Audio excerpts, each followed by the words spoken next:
Hello everybody and welcome back to... Thank you. Also, from what I've been checking on stream, it seems that, can we skip this, please? Thank you. Oh, hi, Sakura. Anyway, the last time we left off, we figured out who killed Sayaka, which was Leon. He probably got executed. And now we're moved on to Chapter 2, where everything was hunky-dory until Monokuma revealed the motive of revealing everyone's secrets, and Chihiro wound up dead. So 2 streams in one day? Yes! Because I was simply just too excited to torture my viewers even more.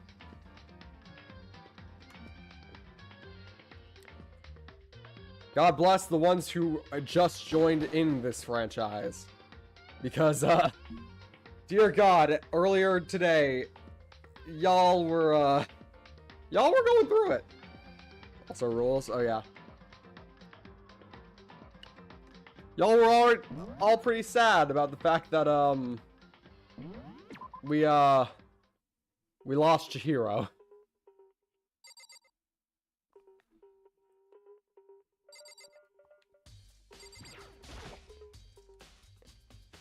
There's a dumbbell on the floor, and this is a bloodstain. There's a bloodstain on the dumbbell. The Monokuma file said a blow to the head with a blunt object is what killed her. Does that mean this dumbbell was actually the murder weapon? That's right. I don't imagine it. Does that mean that this dumbbell is the murder weapon? I don't imagine it could have been anything else. Locker room dumbbell has been added to the Truth Bullet section of your handbook. I could feel a life draining out of my own body. It's a dead body. Chihiro's dead body. Very strange. But the more I look, the more strange it all seems. This must be Genocide Jack's handiwork. Well, but... What? But we're still not sure he did it. Is that what you want to say? I wonder about that.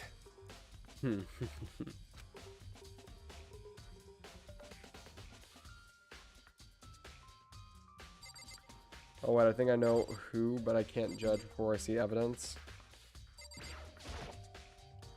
The poster's got some blood on it. Must have happened during the murder.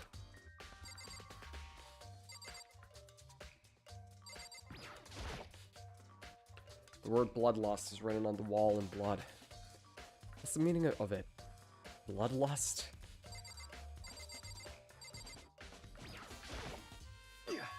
Dude had a real complex about being weak. You heard Chihiro talk about it, right? I need to get stronger. Yeah, I do remember she said that more than once. Sure did. Which I guess explains the trip down here. But did she really need to get stronger that badly? You already mentioned it, but she was a girl after all. Most girls aren't all that strong. I don't know, man. I haven't really thought about that stuff. The cause of Chihiro's complex. I can't help but wondering what it might be. Mondo's account has been added to the Truth Bullets section of your handbook.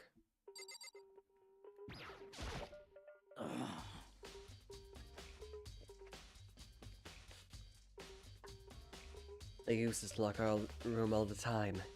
Now it's become the site of Chihiro's death. But why was she killed in the locker room?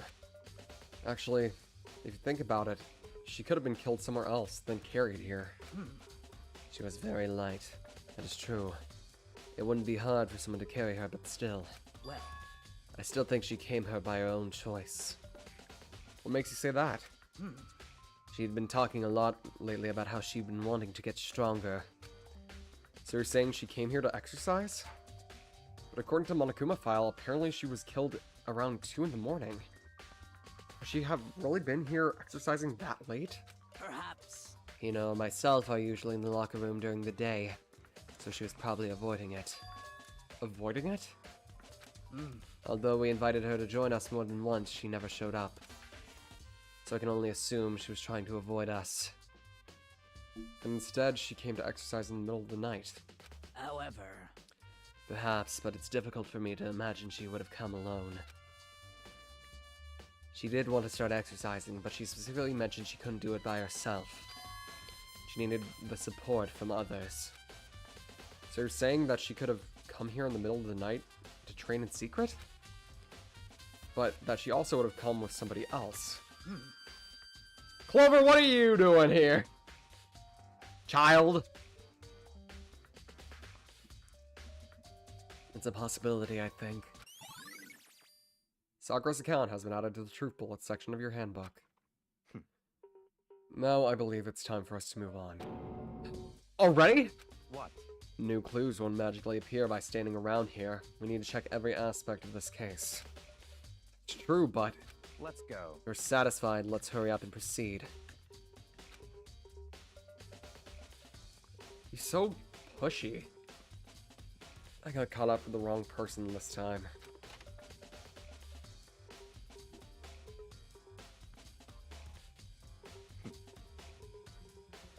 So this is our next location. I'm SoundShocks15. I made that mistake and your turn to die. Yeah, Joe, then Kai, then Alice. Boy, you really got hit with some tough shit there. Hey, what's up? Nothing much. Just doing Chapter 2's investigation. Huh? Is this place related to the investigation? Figure it out yourself. It's no fun if you don't, right? God, what a prick. That's not even the scene of the crime, idiot.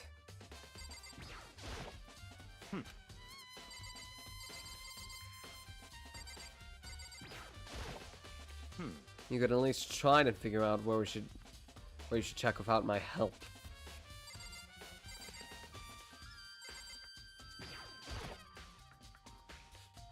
If I remember right, this card reader is meant to work with our handbooks, right? What?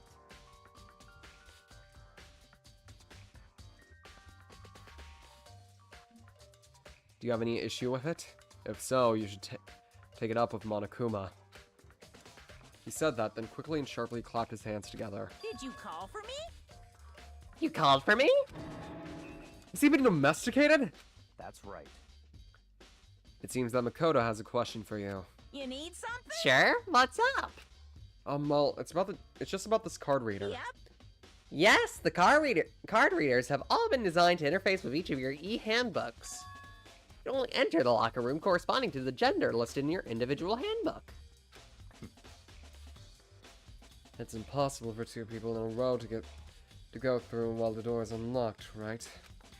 Unbelievable. If there was some sort of erotic terrorist on the prowl, the ceiling-mounted Gatling gun will initiate a Swiss cheese slaughter. The school regulations prohibit anyone from lending someone else their handbook, correct? Of course. Correctly correct. So then, that means only girls can go into the girls' locker room and only boys can go into the boys' locker room. In other words, Chihira's body being found in the girls' locker room means... Hey Makoto, I can see right through you. See through me? Allow me to tell you what you're thinking. Since Chihiro was found in the girls' locker room, the killer must have been able to get in there. So, in other words, As such, the killer must be one of the girls. Did I get that right? such Good ignorance. lord, you're simple. But am I wrong? You should pay closer attention to the regulations. The answer has been right in front of you the entire time. Loaning your e-handbook to another student is strictly prohibited. But only the act of loaning a handbook is prohibited. Borrowing someone else's is completely fine. I would expect nothing less from the prodigal son of the noble Tagami family. So you managed to sniff out the loophole of the regulations. Knowing you, I bet you created it on purpose, didn't you? To add a little bit more excitement to things. Ah, you're treating me like a puny little appetizer instead of the main course that I am. Now then, since the dead can't talk, they're not people anymore. They're things. Yep. Got it? Get it? Good. Wait, hold on. You're saying that's a loophole, but in order to borrow something from someone, then that means you'd have to loan it, so, So sleepy. Just listening to you makes me want to pass out. Be like Bianca and get your poop together. Also, I'll charge you of criminal negligence. No more questions. Figure out the rest on your own damn self. That's fine. Well, I know, you are unfortunately lacking in the mental facilities, so I'll fill you in myself. Let's head back to the main hall. The main hall? That'll help you understand what's going on.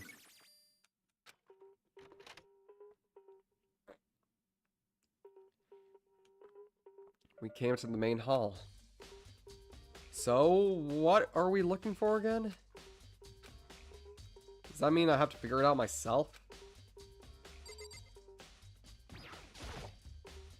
There's a mailbox here. Could it have something inside? It's an e-handbook! No, wait, there's 3 of them, but what are they doing here? So you finally found them. Huh? Did you know these were here, Byakuya? I happened to find them by chance myself the other day. It seems there's a system in place where the handbooks of dead students get delivered to this mailbox. So then, these 3 handbooks belong to Junko, Leon, and Sayaka. You can go ahead and confirm it for yourself. I immediately turned on one of the handbooks, and when I did...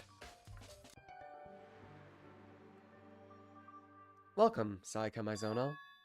You're right, this is Sayaka's handbook! Now do you understand it? This is the key to the loophole I revealed earlier. Yeah, I feel like I'm starting to get it.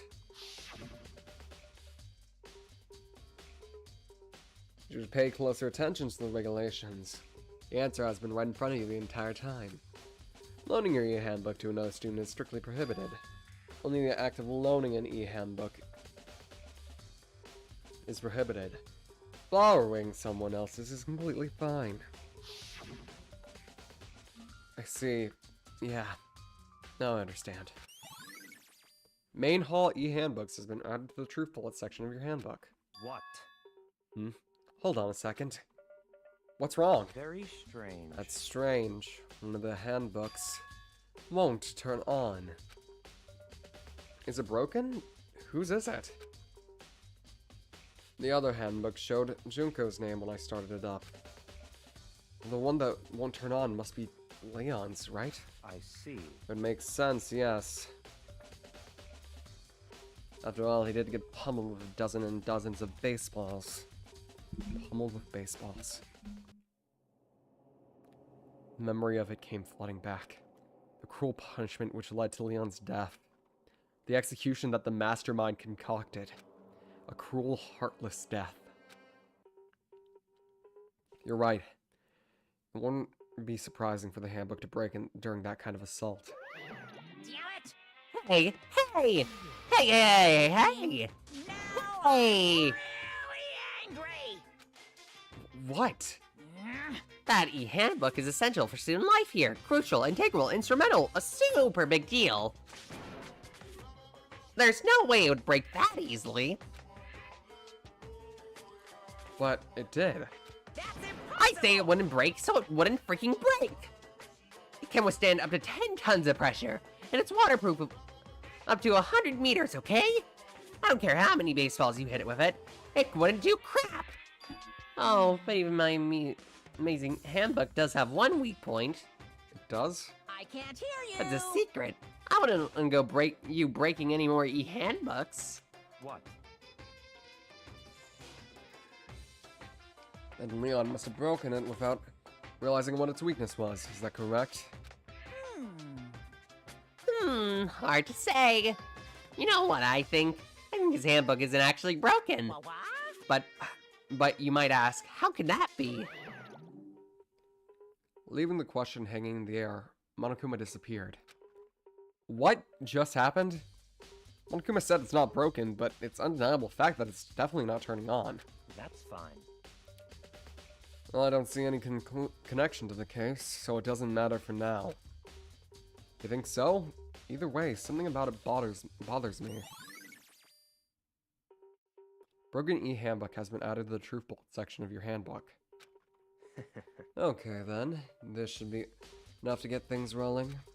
Let's begin our investigation in earnest and track down the true culprit. Yeah, we need to find out who killed Chihiro. To be exact, not quite. What do you mean, not quite?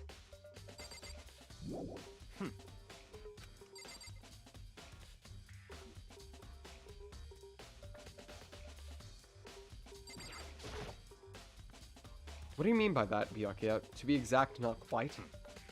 Certainly I want to reveal Chihiro's killer, but more precisely, I want to discover the true identity of Genocide Jack. Then, you truly believe Genocide Jack is the one that killed Chihiro? Don't make me repeat myself. Absolutely. I have no doubt that Genocide Jack is the culprit in this case. The murderous fiend is Genocide Jack, right? What? There's nobody else it could be. A murderous fiend who kills again and again, using bizarre and brutal method. They're like a ghost, attacking people, then suddenly slipping away before the police can catch up to them. And what nickname did the internet give this mysterious serial killer? Genocide Jack. They say that he's killed thousands of people, but that's gotta be an urban legend. Still, could one of us really be a demented psychotic killer like that? You're not wrong to wonder. But words mean little right now. I have something that will prove it, and I can show you.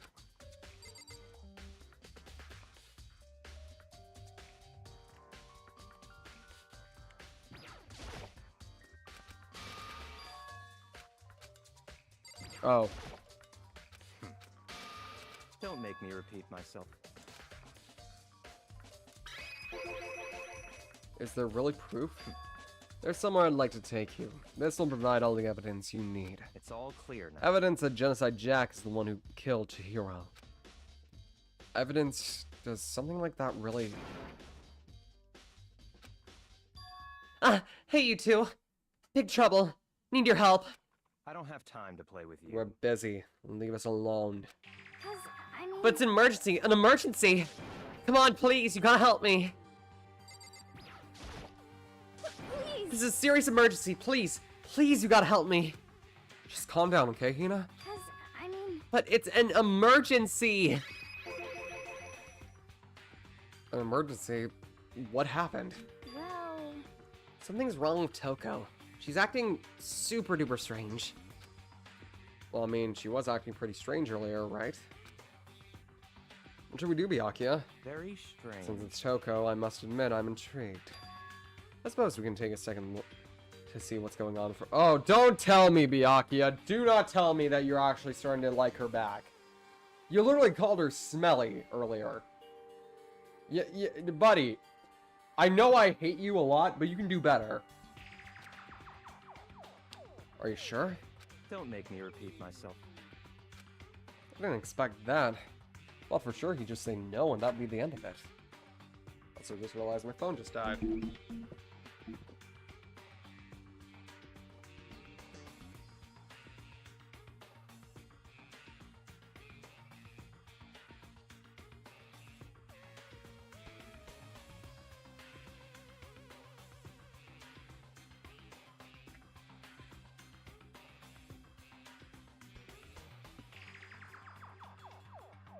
Yeah, not a lot of people coming out tonight.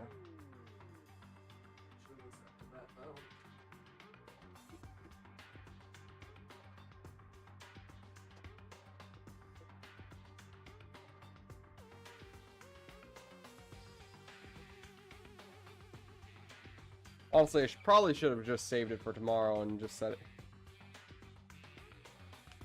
And just had that be it, but I just got too excited. This is my favorite case in the franchise, but I'd say it's probably one of the better ones in this game. Plus, considering we're about to get to Chapter 3, and third case syndrome will exist everywhere, this is,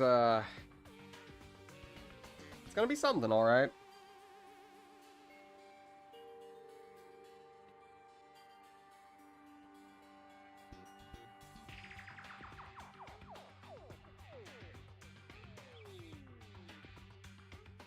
Hold on everyone, I need to take a call real quick.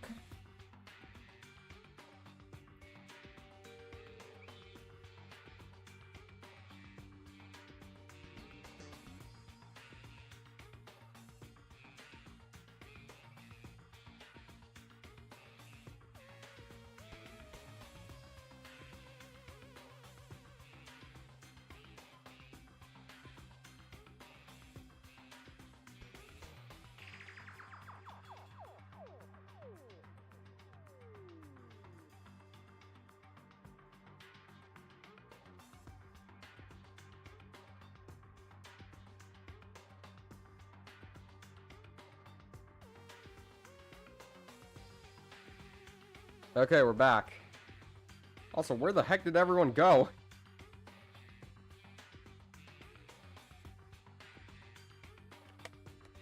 yeah.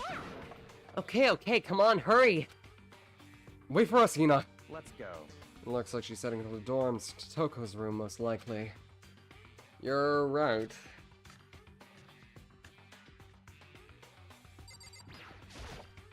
You guys are too slow. I think you're just too fast. So, what is this emergency? So, Well, after what happened in the girls' locker room, we left Toko in her room so she could lay down. After a while, we came back to check on her, you know, to see how she's doing, but when we did, it was weird.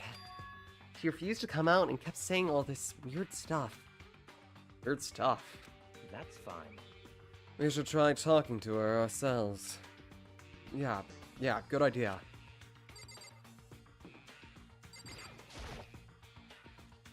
Might as well give it a shot. The door swung open, slowly and silently.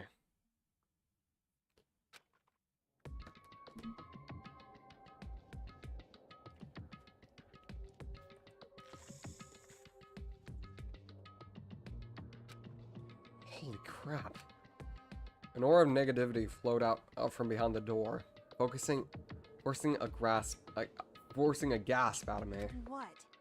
Oh, nothing. It's just that, Hina was really worried about you, holding yourself up in your room. leave me alone. Yeah, sure thing. But, could you open up, just for a second? won't allow it. Huh? I won't let Genocide Jack have control. Just like that, she slammed the door straight in my face. What was that? She's been acting like that the whole time. When I rang a little while ago.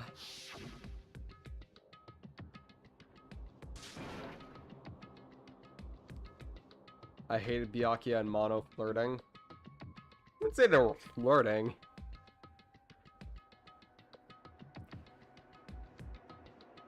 I'll drive out that killer. Drive out that murderous fiend. It doesn't make any sense, right? I was afraid to leave her there alone, so I tried to bust down her door. But it felt like something was holding it shut on the other side. I couldn't even budge it. Toko was scared enough to even bar her door? Did you think the same thing as Byakuya? Did you think the serial killer Genocide Jack is really the one that murdered Chihiro? Is that why Toko's so scared? But Whatever it is, I'm really worried about her. Isn't there anyone who might be able to persuade her? Buddy, I have a mission for you. Please do not fuck this up, you dickhead. Hey, Byakuya, you think you could ask her? To come out of her room, I mean. That's fine. Sure, whatever. Huh? You're gonna talk to her, Byakuya? Ah, I guess you can be nice when you want to. Byakuya stood in front of her door, not making a sound, and pressed the doorbell. After a few moments, what do you want? Leave me alone. You're all so annoying. Ah! Bakula! It's Byakuya. I'm sorry. I couldn't keep our promise. Don't worry. Never again. I won't ever let Genocide Jack have control ever again.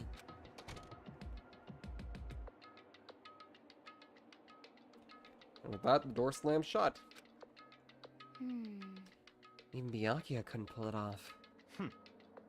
There's nothing else we can do. Let's get back to the investigation. Hold on! Hey Byakuya, what was Toko talking about just now? Something about a promise? What? Oh, I have no idea. Well, one of her delusions, I'm sure. But Stop talking. if I say I don't know, that means I don't know. Just let Hina take care of her. Oh, yeah. Okay, I'll stay here and keep an eye on her. Let's go. Well then, let's go. While waiting for a reply, Byakuya sped away. Byakuya! I hurried to catch up. I tried to talk to him several times as we walked, but he didn't even look back, let alone say anything. He kept walking towards the destination. Finally, his feet brought him to a stop in front of a certain room. The library? Come on, let's go in.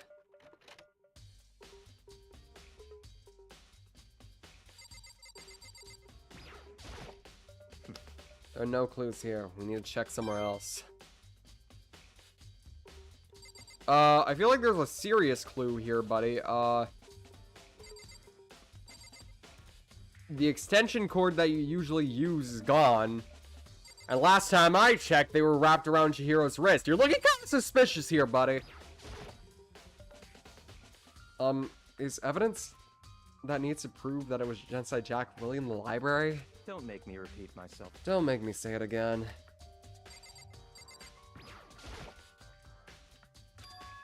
It's the archive, right? Hurry up and go inside. Oh, here? Let's go. It'll make sense once you're inside.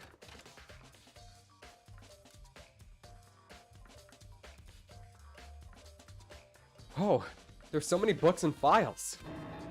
It's and so much. I'm Verity? Oh, hi, Verity. Or hi. Well, I guess murder now. It's so much dust, too. So, in other words, I would say there's enough value in this place to endure the dust.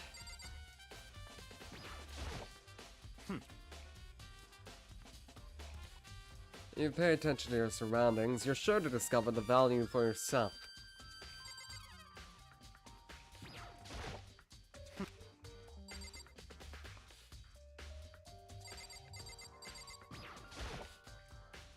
There's so many files stuffed on the shelf. What's in all these things? That's enough. Those documents are dangerous. Dangerous? They detail all the people who control the world from behind the scenes. Dangerous truth for a commoner. You mean like members of the Diet or something? No, I mean ones with real power. The secret council controlling everything from the shadows. If you're ready to be disappeared for it, take a look. There are some very interesting people in there. You're just kidding, right? Am I? I'll just let it go for now.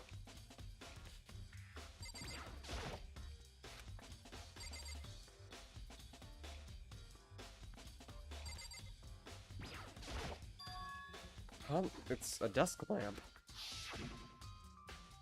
Oh yeah, it's the same one I saw Byakuya using in the library before. No, dumbass! It was out there early! Hey, What? do you have a problem with that lamp? It was here before, then I moved it over there. It was too dark over there, so I thought I'd put it to good use.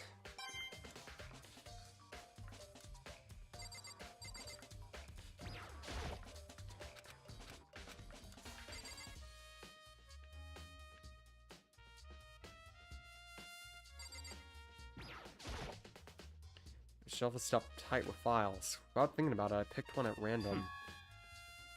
Ah, you have a sharp eye indeed to select that file. Huh? That's right.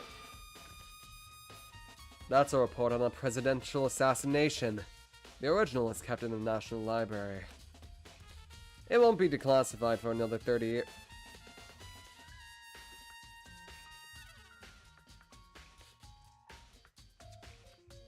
You know, funny enough, thinking about it now, this aged like wine.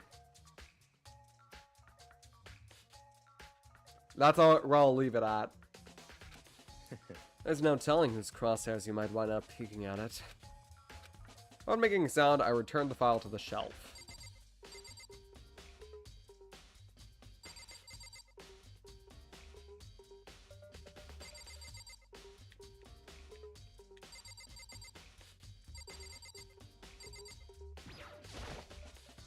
There's a ton of thick files stuffed into the bookshelf.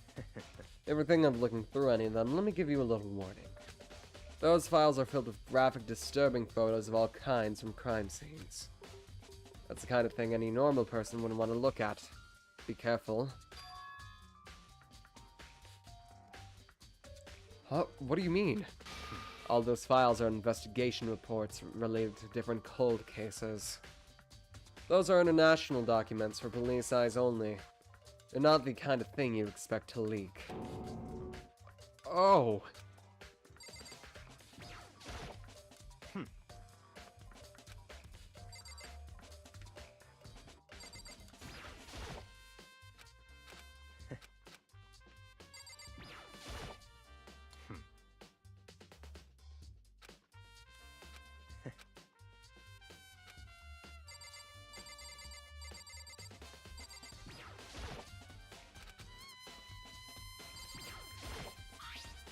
There's a wooden box. It's empty. Although judging by the smudges and dust, it looks like there was something inside. Wonder what it was. There was an extension cord plugged in there. It proved very useful while I was in the library. Extension cord, huh? So, are you finally beginning to understand the true splendor of this library? The entire reason I was interested in the library is because of this room right here. Interesting. It's home to classified government documents, police records, things no ordinary person would ever see. Isn't it magnificent? This can't be for real, right? Such ignorance. That's your guys' problem. Anything that doesn't... What the fuck do you mean, your guys' problem? What are you trying to say here, bitch? In your perceived reality, you label it a lie. Well, it's not that, it's just that... It's not like I totally refuse to believe it, but... I mean, there's just so much. How could anyone have put this all together? I suppose it goes to show how much Hope's Peak truly wields. Or perhaps the mastermind may have wanted to provide us with enough entertainment to keep us from getting bored. It's no use, I can't keep up with all this. It's just all too unreal. What's wrong? You still can't believe it? What about you? How can you believe it so easily? Things like this are usually impossible. What? What do you mean, usually? Usual, normal, ordinary, simple? Those things don't exist anywhere in the real world. If you don't understand what they actually represent, you don't understand the nature of anything.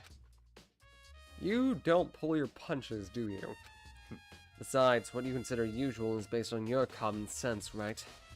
What makes you think that your own common sense applies to me at all? The documents gathered here are genuine. I have reviewed them multiple times, so there is no doubt. Hold on a second, you're saying that you read all these documents more than once?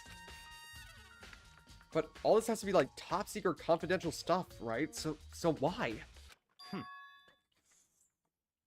My family has a reading room just like this at our home. Ours is bigger, of course, and not as dusty. Huh? Members of the Tagami family have access to a variety of government-related documents. That includes foreign powers as well as domestic. How is that possible? So in other I already words... told you, there's a secret council that controls the world from the shadows. My family is a member of that council. I have within me the bloodline that will allow me to one day bend the world to my will. But to become such a ruler, I must know all levels this world has, backwards and forwards. We get it, you're rich. So whenever I have time, I like to review documents and materials that interest me. Which is why I can proclaim, without a doubt, that the materials gathered here are, in fact, the real thing. This is beyond believing or non-believing. Byakuya is actually starting to scare me more than the actual mastermind! And what always interested me the most were the cold case police investigation report.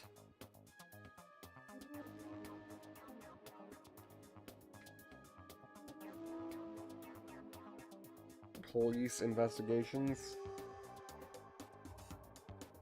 Cold cases? This guy's just a basic white girl.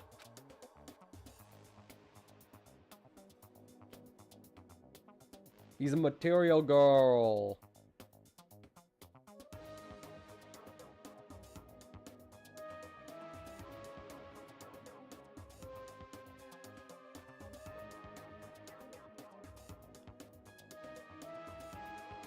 Reading through those reports has always been a hobby of mine ever since I was little. I mean, I listen to true crime podcasts, but to each their own. It's excellent mental exercise. I've solved more than a few of those cases by reviewing them simply from the reports. Among all those reports, one of my most recent favorites is the Genocide Jack case. As he talked, Byakuya grabbed a specific file from the shelf. That's right. This is the complete case file. Every single report surrounding the Genocide Jack cases have been compiled here. Because there are so many, allow me to quickly summarize the main points. To begin, there are notable characteristics in every Genocide Jack murder. The first characteristic is that every crime scene, the word bloodlust is written in the victim's own blood. And the second is that the victims are murdered, their bodies are suspended in a certain way. Bloodlust is written in blood, the victim's body is suspended. It's exactly the same thing that happened with Chihiro. Save your surprise, that best part has yet to come. The second characteristic, where the victims are suspended. The only ones who knew about that particular fact were members of the police and the other higher-ups. By all accounts, nobody in the media ever found out. Huh? In other words, no one on the news, no one online, nobody. Night stream? Anyways, hope everyone is well done. Time for me to head to bed. Alright, Connie.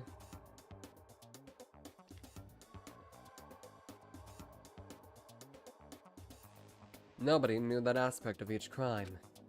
Only key officials and the killer himself knew about the act of mounting the victim. Hmm. Now, if you recall Chiyo's corpse, her body was most certainly mounted in such a fashion. So, how could the killer have known about suspending the victim? That's right. That's the key question. But in fact, the answer is quite simple. So in other The culprit words, isn't a copycat killer. It's the real Genocide Jack. in other words, That's right. There is the evidence that Genocide Jack has hidden himself among the rest of us. And Genocide Jack really is such a brutal, fiendish killer. Is such a brutal, fiendish killer really walking around among us? interesting. Things are starting to get interesting, aren't they? Never imagined a killer with such a reputation would ever become part of our little game. Now, don't you think that it would be good for you to take a look at what I've already seen? You might just manage to ferret a ferret a clue or two. Oh my lord, it's Red Eclipse. Such ignorance. If you get down on your knees and beg, I might even show you myself. Bro, I ain't into that kinky shit, I'm sorry to say.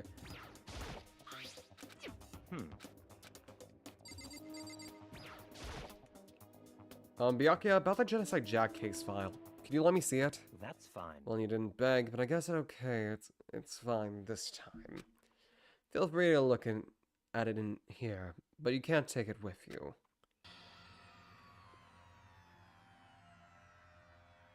Byakuya handed me the file, and I flipped through it with tense, nervous fingers. Suddenly, my hand stopped. I reached the page where photos from the scene of each crime had been collected.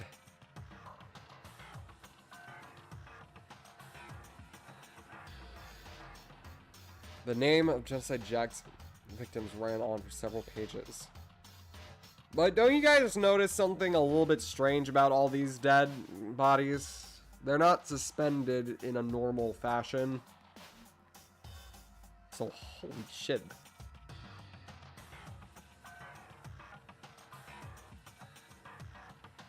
The names of several of Genocide Jack's victims ran for several pages. Ran for several pages. Ken Harada, 32. Tetsuhiro Honda, 17. Shoji Gaku, 23. Kano Issei, 14. Takeshi Yoshida, 30.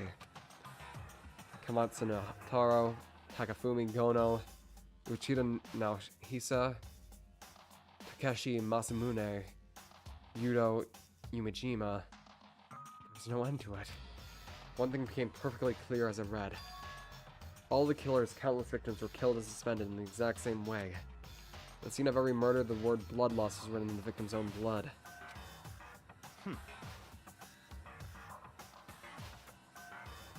Now take a look at the next page and you'll find another interesting tidbit. The next page? Profiling results. All the crimes took place either on weekdays or at night. At night or during holidays, either during day or night. The most common time for the killings took place on holidays in the afternoon. Based on these facts, it can be suggested that the suspect may be a student.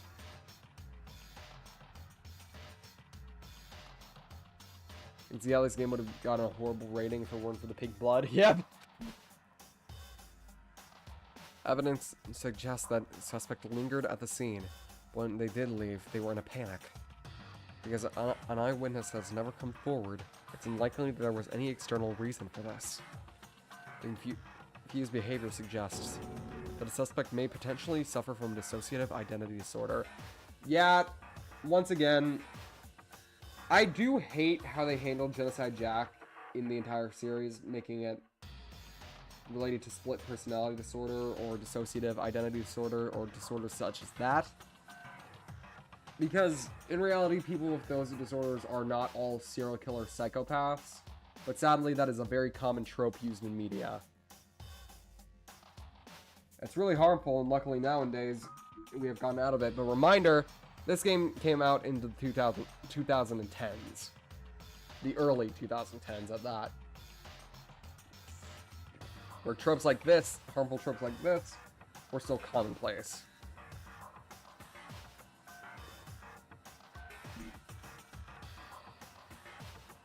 Just stating that for the record. But I will say this. I love the Genocide Jack stuff. Probably my favorite, like, little mini thing in this game.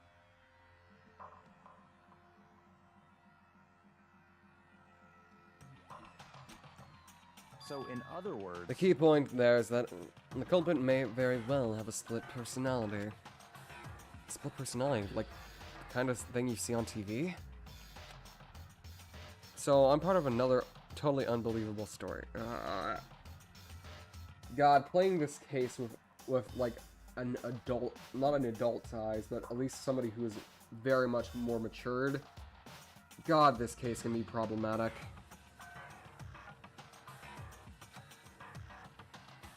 This one is but this one is way more unbelievable than anything else up until now. Or maybe it really isn't. I don't know. I feel like my mind has gone numb. let's go. Alright, we should get going soon. Where are we going? Anywhere but here. We finished our business here, haven't we? Wait, Byakuya! As usual, Byakuya turned and left without another word. I hurried out of the library to catch up. Well, this is where we part ways. I have some things I need to take care of before the class trial. Just all of a sudden like that? I don't have time to Come play on, enough of your annoying misapprehensions. Did you really think we'd be together the whole time? Take responsibility for yourself and do something useful. Move the investigation forward on your own. Goodbye. Well, goodbye. And just like that, he was gone. Just as quickly as he'd asked me to join him, he cut me off. In the end, I felt like I was just some plaything getting tossed around. At the same time, I'd uncovered some really important clues thanks to him. Genocide Jack. He's the one that killed Chihiro. And that murderous fiend is one of us. But who is it? I have to find out no matter what it takes. And to do that, there's somewhere I have to investigate one more time. Go back to the crime scene, the girls' locker room. I should check the boys' locker room too. And the others might have come up with some info I might find useful while I'm at it. I need to find out everything I can.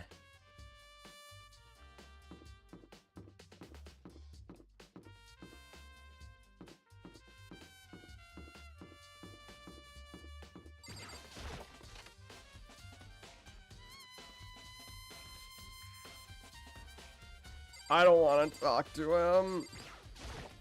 Da-da-da-da-da! Ding ding ding! The Fumi has discovered evidence revealing the identity of the culprit. I feel as if Another stat increase for me. Evidence? What did you find? I cannot reveal that just yet. But I guarantee that what I found will steal the killer's breath from his lungs. Are you sure about that?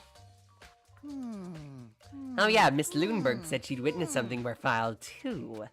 Really? What did she see? Well, She refused to tell me. Look when a girl bullies a boy she likes, right? Right? No! Okay, so where's Celeste now? The warehouse by the Dorns. She was there, but at the same time not there. What's it gonna be? Let's go.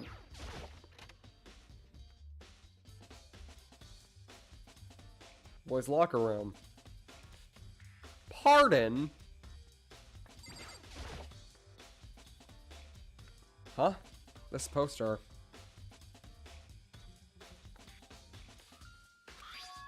It's a popular boy band called Tornado. Somehow it doesn't quite fit the boys' locker room.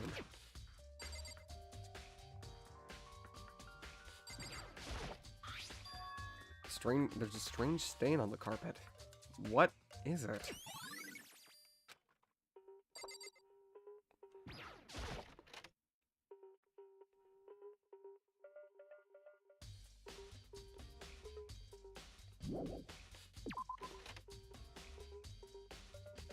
Someone shot on the carpet? No, it isn't anything that gross. Thank God.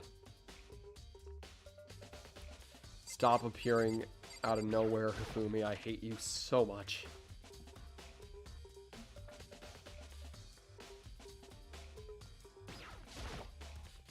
There's a bloodstain on the carpet. It could have been caused by Chihiro's murder. Damn. Chihiro's presence here was especially weak. Her body and her soul. No forgiveness. Target such a helpless being. It's unforgivable. What a wretched beast to do such a thing. I can not forgive this.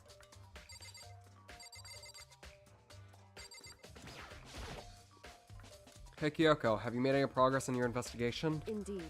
Generally speaking. However, But I have to get going. I have something unrelated to take care of. Something besides the investigation? What is it? well, Nothing you need to worry about. Just concentrate on this murder. But so then, before I go, let me give you one piece of advice. You should examine Chihiro's body one more time, thoroughly. Also, her handbook is missing. You might want to determine its whereabouts. goodbye. That's it. I'll be praying for your success. With that, Kyoko turned and left the girls' locker room.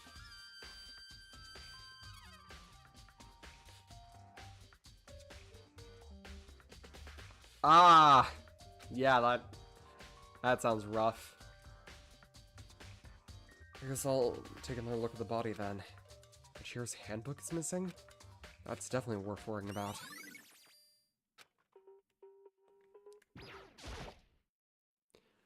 It's the bloodstain poster. The blood is most noteworthy part, but the bit I'm not gonna say that.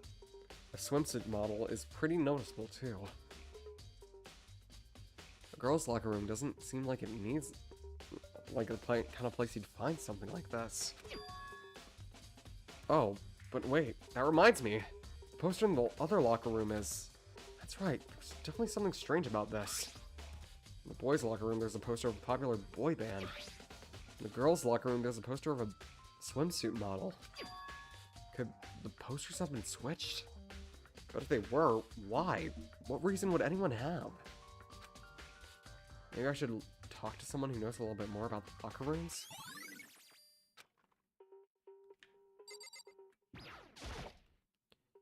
Kyoko said I should examine the body one more time. No, she said thoroughly, but I do have my limits. Well, I better give it a shot anyway. Let's see. Chihiro's hands are bound with what looks like some kind of rope. The rope was used to prop her up in a sort of crucifix position. Huh? This rope has a plug? Wait, so then this isn't a rope at all. But the more I think about it, the more that it's not the only thing that concerns me. Chihiro's fatal injury was a blow to the head, which means someone had struck her in the head in order to kill her. That's right, there's the issue of her being suspended in the fatal blow. At first, I didn't see any reason to think too much about it, either of them. But seeing them again and again, looking through the Genocide Jack file, something's not quite right. What does this all mean? Well, the one thing that's most likely to tie all these mysteries together is the true nature of that rope that was used to suspend Chihiro. And to figure that out, there's a certain place I need to revisit and look over again. Plus, it might help me look the Genocide Jack case file one more time. Byakuya, buddy, you're looking a little sus.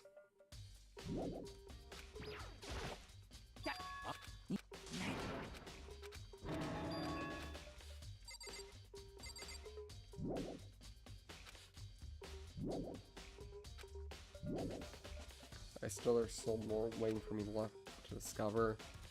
There's something in the boys' locker room again. Nope.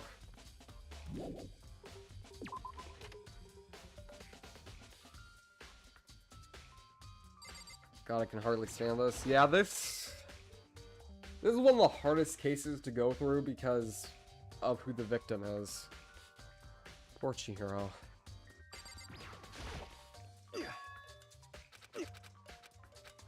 Still the same thing. Hey, Sakura. You spend a lot of time exercising in the girls' locker room, right, Sakura? Of course. I've used it nearly every day since it opened up. Sometimes Hina and I use it together. We also make out in here a lot. You didn't need to tell me that, I know. Okay, then, let me ask you something.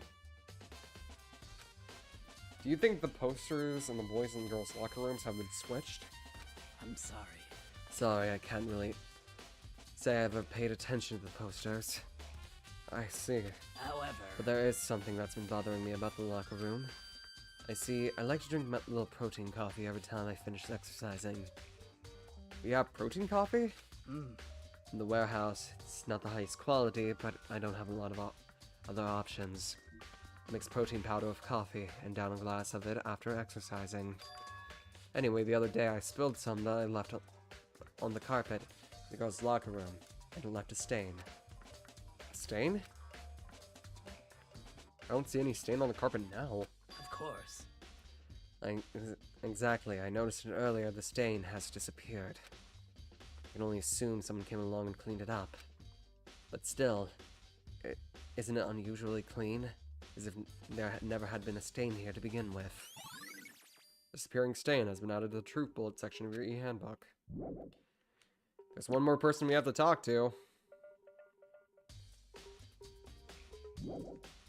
Leave the area. Yeah, now we've officially done everything we can do. Let's go check down here.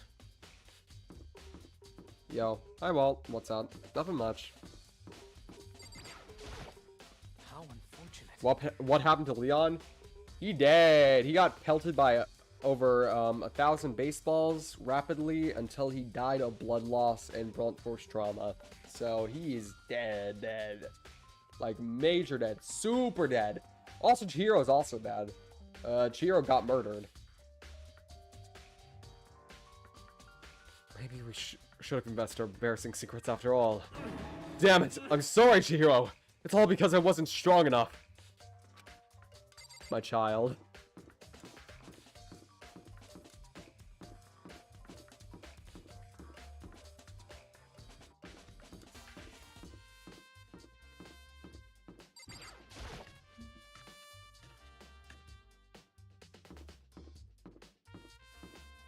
That also reminds me. Something we have to check out.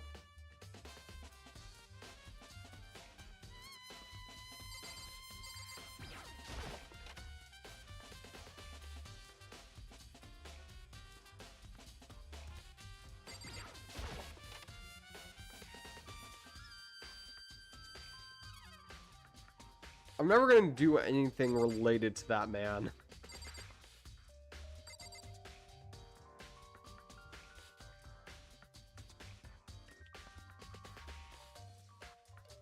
Like, I find this whole 2 steps ahead thing kinda interesting.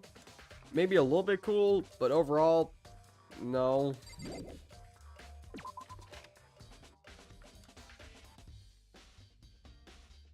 What is the most funniest death? None of the fucking deaths in this game are funny. If I would say what death I feel like made me even slightly feel...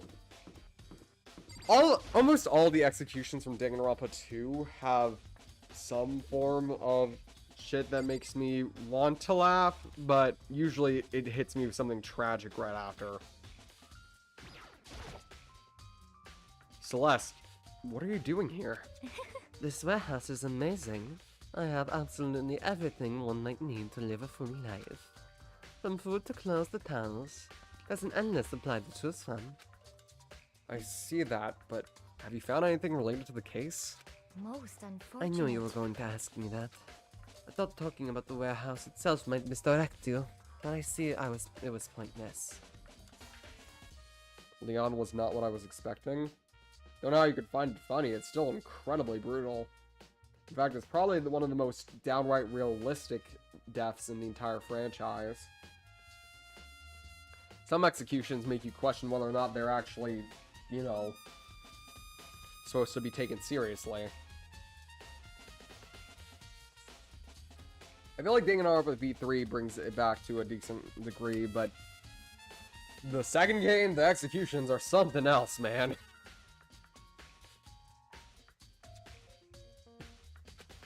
Then, did you find something? Very well, I will tell you, and only you. Actually, Last night I saw her here.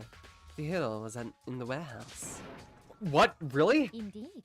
This was right before nighttime. Hmm? What are you doing out this late?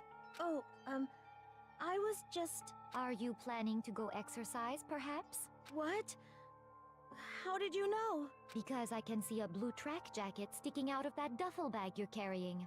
Oh, you're right. Thanks. Well, I'd better get going. I'm kind of in a hurry. She stuffed the jacket into a bag in a hurry. It's almost like she was trying to hide it. And just like that, she was gone. Yes, I assume she was merely stalking up to go exercise in the morning, but it appeared that she ignored the nighttime rule and headed directly to the girls' locker room. If she hadn't broken our rule, none of this would have happened. You get what you deserve, I suppose. Fuck you, Celeste. So according to Celeste, she went to the girls' locker room late at night in order to exercise without anyone knowing. The strange thing is, there was no trace of the track jacket or duffel bag Celeste said she saw Jiro carrying, which would mean that the killer would have had gotten rid of it somehow.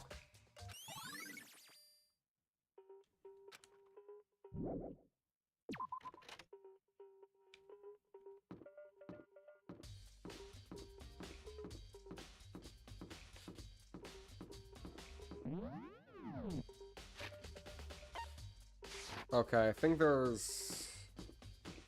What other places do I remember there being something in?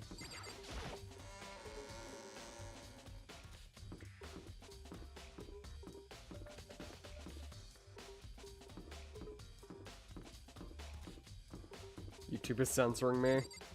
Honestly, you were completely reasonable to want Celeste to die after that one.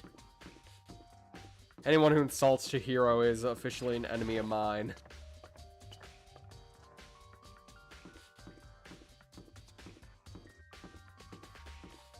Boop boop boom boop doop boop boom you doop boom boom doop boom boom boom. There's a thick layer of dust on top of the desk. Think there's some kind of clue here? Guess not.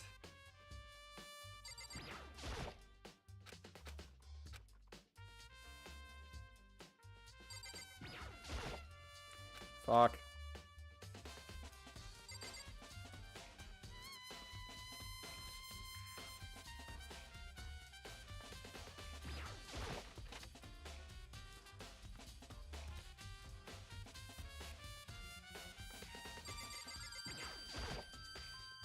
One box is empty. Extension cord was in here before.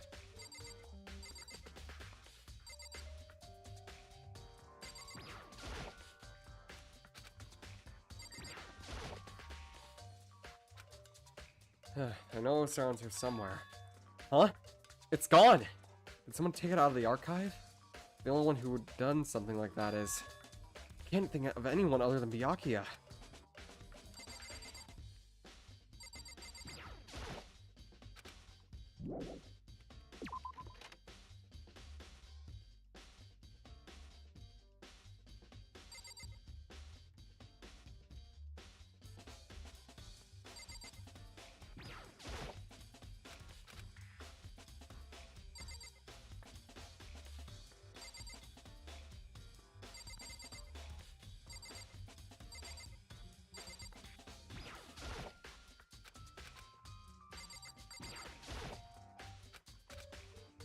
It's obvious what the problem here is, Makoto.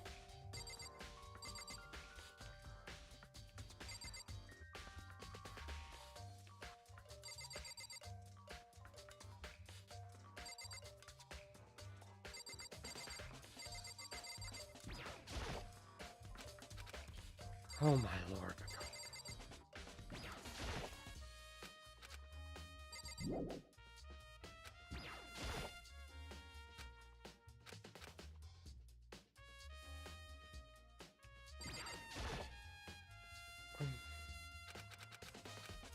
Mastermind's motive.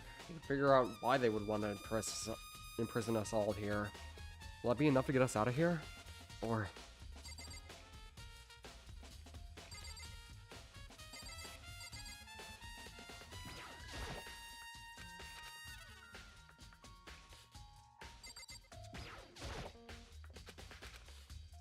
Okay. So is it back here?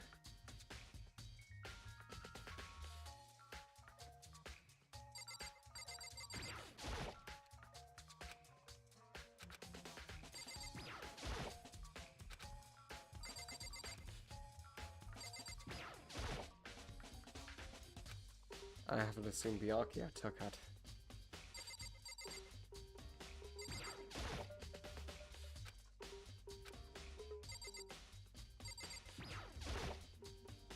Desk lamp. Byakuya grabbed that one thing from over here and put it over there. I'm sure it's dark over there.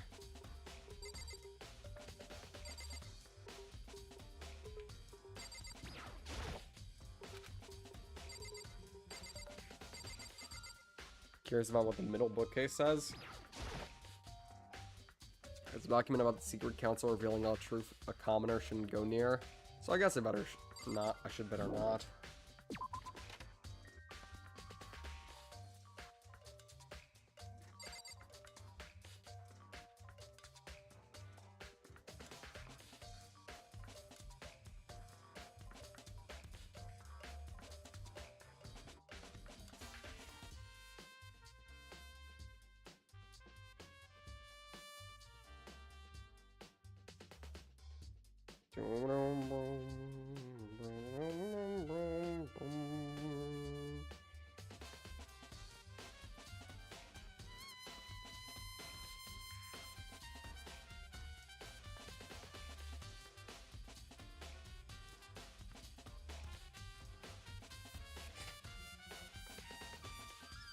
Sorry guys, got distracted for a second.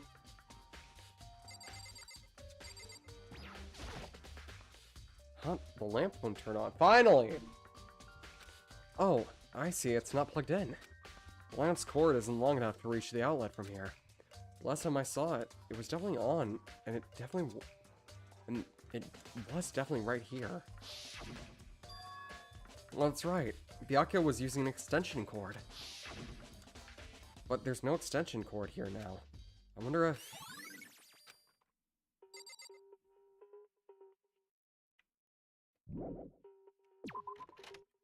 Okay, nothing left here. Anything else left over? Do we need to go back to the crime scene to see the obvious?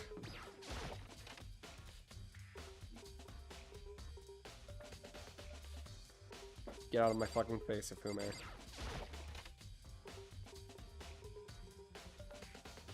Hey, Chihiro.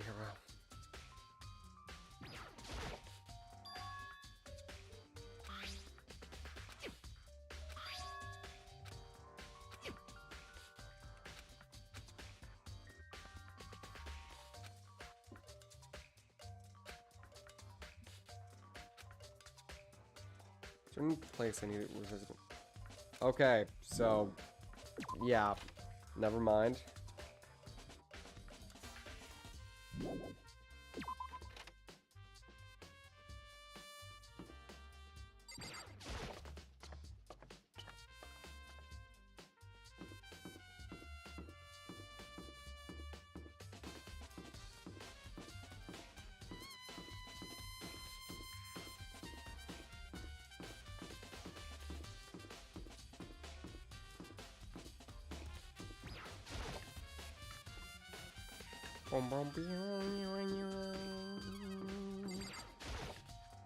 Anything in the dining hall? Oh, Hina. Oh, hi, Hina. How's Toko doing? Same as before. She won't come out, and she keeps mumbling about something about Genocide Jack. So I just left her there. Left her? It was all swimmy, and I was getting pretty hungry. Yeah! Oh, but don't worry, I'm gonna head back there as soon as I'm done eating. Toko's not exactly pleasant, but I'm still worried about her. Speaking of which, what are you eating? A donut, of course! Of course. There's two things I'm sure God created. Outer space and donuts. God, I love this sprite of her. I generally do really love Asahina. She's a little bit dumb, but she has her moments. And she's pretty sweet. Really? Bet Chihiro would have liked to eat more donuts. Maybe that was one of her big regrets. I should have tried spending more time with her. But to think of it, who did she spend time with? Well... Yeah, she was a little bit strange. Yeah, but thinking about it now, who did she spend time with? Yeah, she was a little strange. Didn't like hanging out with the other girls much. It's like she was trying to keep her distance from us. Actually, Sakura said something similar. She said that even though you and her invited Chihiro to exercise with you, she always refused. Yeah, totally. Yeah, it's true. And it wasn't just us either. It was like she stayed away from all the other girls. Was she just shy? No, she talked to the boys all the time. Kind of weird to be shy around your own sex, but it's totally fine with the opposite sex. Oh, wait, maybe she was used to guys spoiling her. The law says you can't judge a book by its cover, right? Think so? I really saw her as that kind of girl.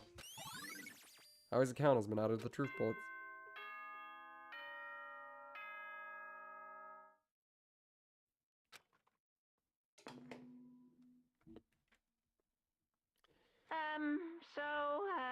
I'm getting tired of waiting. Shall we just plunge right in? It's the moment you've all been waiting for! The class trial! You remember where to meet, right? Please go through the red door on the first floor of the school. See you soon! Shut up, Monokuma. You're gonna be saying that a lot throughout this entire playthrough. But it's finally time to figure out who killed Chiaki. No, that's a character in the next game. Whoopsie daisy.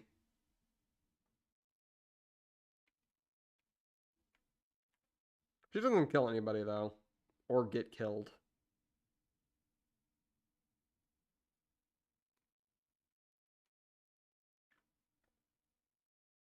Wait, did I just spoil something? Spoilers? Shit!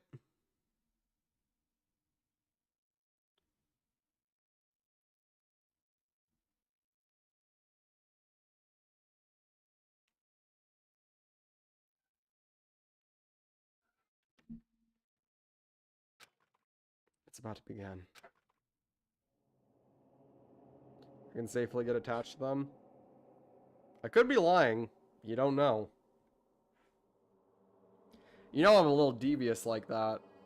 Fun fact, I actually misleaded my old best friend who was an absolute dick when we were watching this anime a bunch of times. It was basically my payback for all the times he was a piece of shit to me. I tricked him multiple times into getting attached to certain characters, and then when they died, oh boy, he was so upset. You see, I do it. You see, I do it because I'm evil. I'm so absolutely evil. I say as I use my blushing sprite. The red door is right through here.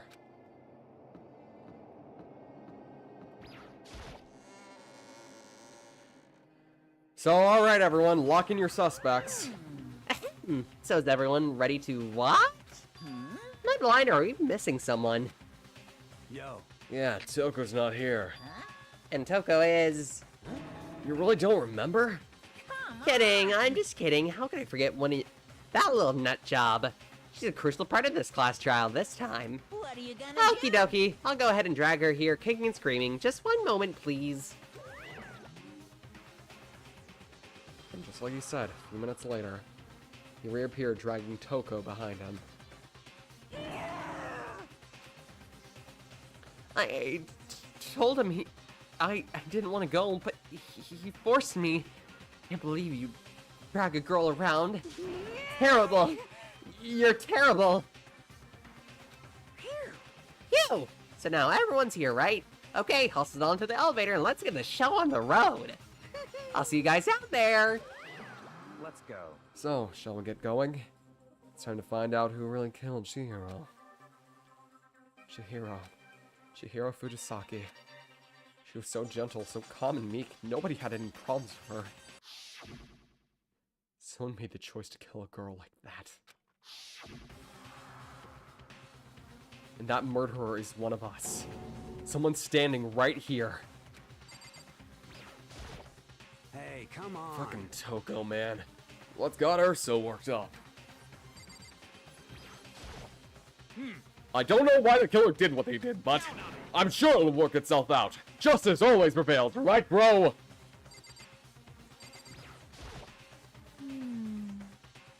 There's something odd about Toko's behavior. I do not think shock is nearly enough to explain it. We have no choice, right? We have to do this. It's true. Yes. We give a small nod in reply. With a last steep breath, I walk towards the elevator with shaky legs. With each step forward, I can feel my heart starting to race faster and faster. Who was the ultimate question mark, question mark, question mark? That is Kyoko. As soon as everyone was on, the elevator began to descend. I couldn't get a handle on my emotions. Couldn't stop speculating. That steel box sank with a heavy clunking sounds deeper and deeper into the ground. As soon as we went deeper, the uneasiness of my heart grew bigger and bigger. The elevator was unaffected, however. It needed to descend without hesitation. Until finally, it came to a sudden stop. What do you think? I redecorated. Isn't it so fresh? Isn't it so exciting? Don't waste our time with stupid questions. Let's get this over with. Good, good. You're raring to go. Gotta say, I don't hate it. Not at all. Well, Okay then, let's get the show on the road. thrills, chills. Everyone, please find your assigned seats. And so the curtain opened once again. A deadly judgment, a deadly deception, a deadly betrayal. A deadly riddle, a deadly defense, and a deadly faith. A deadly class trial.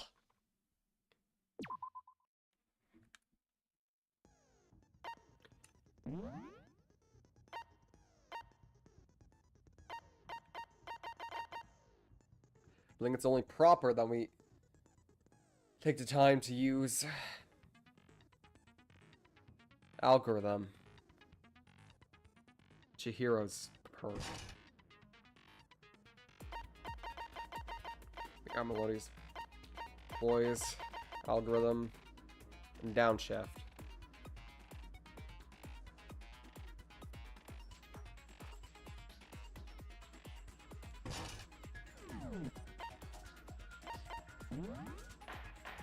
Class trial. All rise.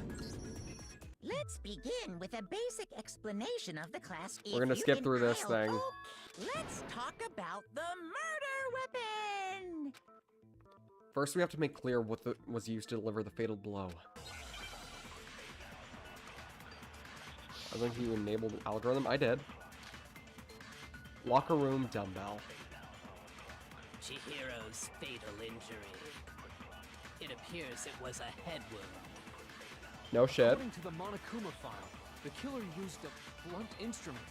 But what kind of blunt instrument could it have been? I bet it was an iron pipe. Nope. Dumbass. What's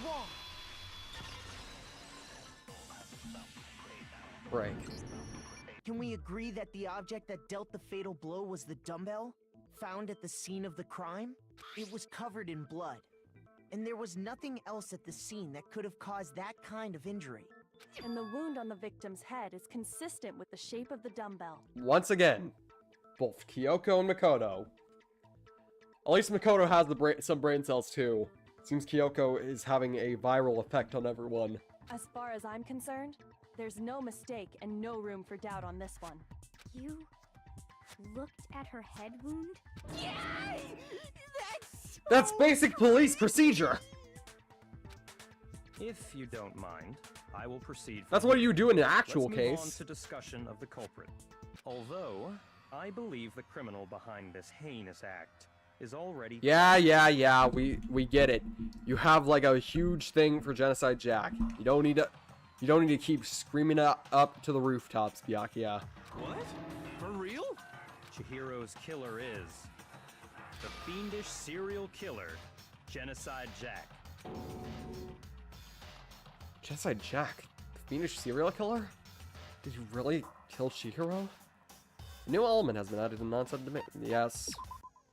For this debate, a line of white noise will appear to disrupt your reactions. Your truth bullets will appear if they hit these lines. So think of them as obstacles in your debate. But there's a way to keep this white noise from getting in your way. Press the right mouse button to attach the silencer, which you can use to shoot down the white noise. However, if you shoot an actual mark of your silencer instead of the white noise, the time limit will decrease. So take careful aim when you have your silencer out.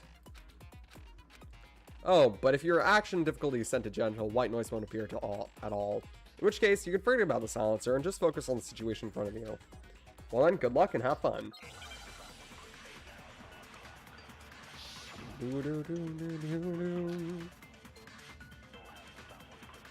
The culprit is Genocide Jack. I'm sure of it. Case closed, as far as I'm concerned. But that's impossible. Why? What makes it impossible? Well, I mean, come on. There's just no proof for it. Genocide Jack case file.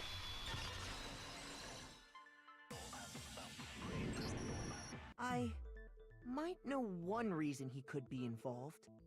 What? I found this file while I was looking around the archive in the library. I guess it's some kind of confidential file the police put together about the Genocide Jack case. What? That's kind of weird as shit, isn't it? What was something like that doing in the library? The why of it is probably more trouble than it's worth. So let's forget about that for now. I think it's perfectly worthy of trouble, Byakuya. You're really suspicious, you know that, buddy?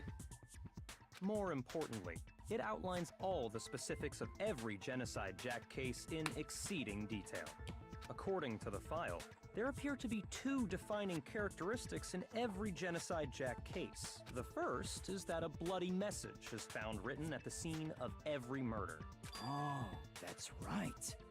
Boob lust. Bloodlust, you dumbass! No. It's actually... Thank you, Hina! But more important is the other characteristic, and it's something that has never been made public. Never made public? What the hell is it? The game basically says because of plot, or it's explained later. You know, in Chapter 5. Why don't you tell them, Makoto? Why does everyone rely on me?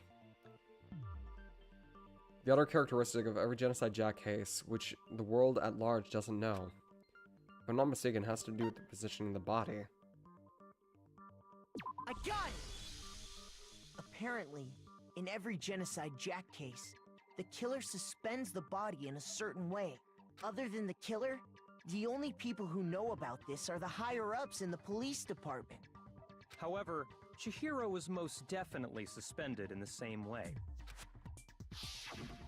So, how did the culprit know about this when only high-level Stop police showing officials her were body, aware of it? please. My heart can't take it. There's only one logical answer I can think of. It's because the culprit in this case is the real Genocide Jack. No fucking way! You're saying Genocide Jack is one of us? Oh, hi, Leon. Yes, in fact, it's Toko. Well, shit. What? Genocide Jack's true identity is Toko Fukawa. Bro sped run this fucking mystery, didn't he? You lie! What?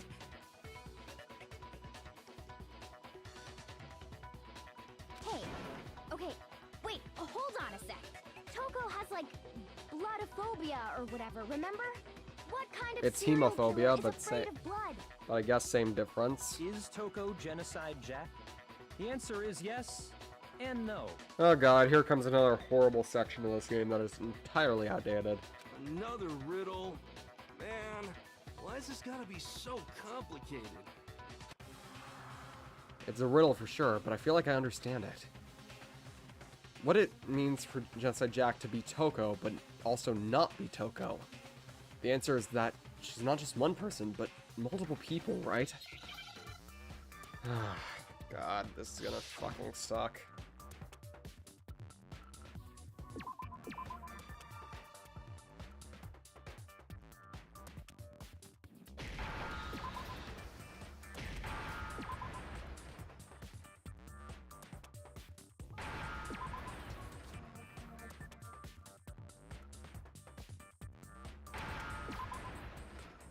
Horribly outdated. Now I understand. Is it because Genocide Jack has a split personality? Huh? I think I read that somewhere in the file too. They thought that the suspect might have, what did they call it? Luckily, Associative identity. luckily they don't call it that after this, I'm pretty sure. Oh, okay. But still, to go and say that about Miss Fukawa is... Perfectly acceptable. Toko's strange behavior Kitty after cat. seeing the body is proof enough that she has a split personality. Her behavior changed. You're talking about how she started acting totally different than usual, right? That's right. Think back. She fainted when It she could have been saw Chihiro's dissociative. corpse, and then Exactly. when she woke Once up. again, this game is horribly outdated. And honestly, I kind of want to make a mod of it that makes some of the cases fit a modern day thing. So it's no longer horrible. Like, I'd still keep the Genocide Jack stuff, but I'd mod in the fact that, you know, use terms that are more, you know, like, actually respectful.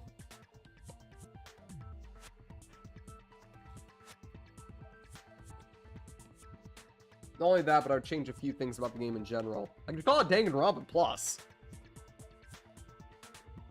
Only you know I'd actually finish it.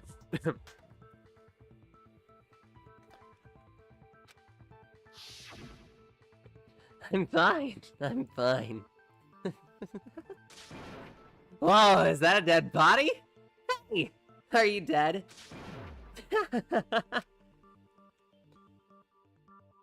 She must have hit her head real hard when she fainted. Well, as a front and a back, top ending and a bottom, see a truth in a web of lies. This is quite concerning. I mean, she sounds like a completely different person. She was acting funny, that's for sure. That melancholy tone of hers completely disappeared. Woken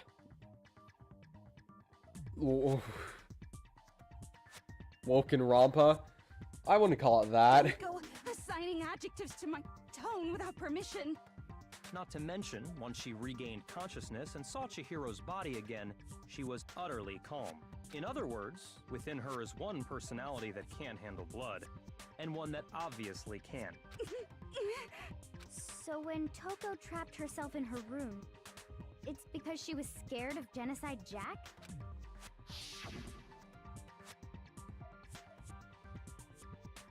I won't let Genocide Jack have control. I'll drive out the killer. Drive out the murderous fiend. The reason she locked herself in her room wasn't to keep other people from getting in. It was to keep her other personality from getting out. What? Toko was afraid. Afraid of the murderous fiend inside of her. Of killing even more people. How? Yeah. How can you know all this? Can you make the gay relationships more explicit? I could try. Honestly, I do want to start working on my own fangin, which is a term for a fan-made Danganronpa game. So maybe learning how to mod this game could actually help me with that. I do believe you misunderstood her. What she's trying to say isn't, how can you know all this? No. What she wants to know is, how could you tell them? Huh? Last night, just before Monokuma gave his motive speech, Toko and I had a strange conversation. She told me a most interesting story.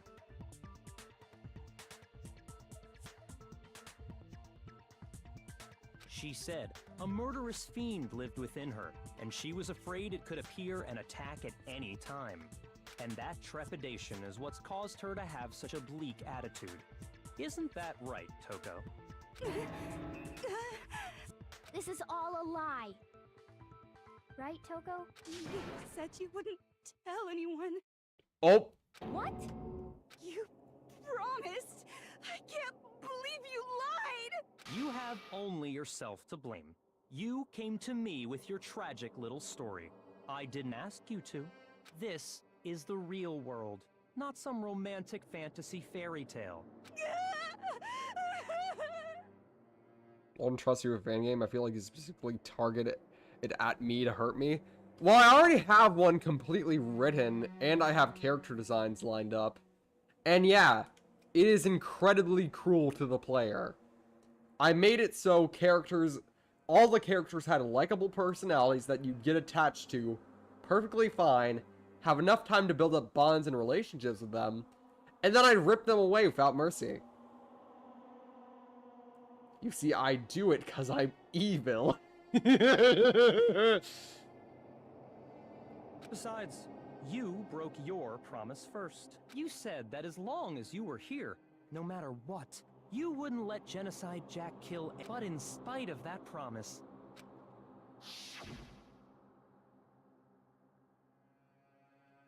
Donka, you know all the jokes about you being a psychopath? Got a problem with that? I'm just joking. That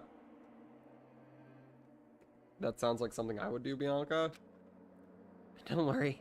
Never again. I won't let Genocide Jack have control ever again. You said if I kept my promise, you would go out with me. That's the only reason I promised. how many times do I have to tell you? I never said that, but you weren't able to do it. You just couldn't resist that rush you got from killing, could you? I tried. I swear I tried to control it. But your efforts were useless. What a disappointment. God, he's such a dick. I hate you. Well, the opening act is nearly finished. All that's left is to hear from the person in question directly. The person you don't mean. Togo's body suddenly lunged backwards. Huge thud echoed across the courtroom, but in the next second... Ah, here she is! Let's go! Hello there! Is it me you were hoping to see? Yes! What the heck? So you figured it out, huh? Well, whatever. What are you gonna do? I'm the ultimate murderous fiend, Genocide Jack! Or better yet, let's go with Genocide Jill! What the fuck is this? It seems to be playing itself. You'll see. You'll see. Toko, what happened to you? Not Toko. That's a loser name. And what happened is a textbook split personality. So what if one of them happens to be a serial killer? You should turn a blind eye to one's faults. God, I love her laugh. Like I said, I don't like the fact that they did it in the first place, but I will fucking say something. I absolutely love Genocide Jack. Or Genocide Jill. She goes by both Jack and Jill in the entire thing, and if you're Japanese, she goes by Sho.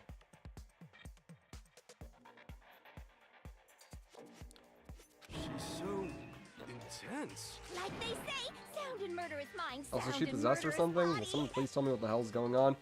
She just explained. It's a textbook split personality. This one is so different from the one we've come to know. Yes, well, the world is composed of a front and a back, you know. You said that earlier, buddy. I said that earlier. Wow.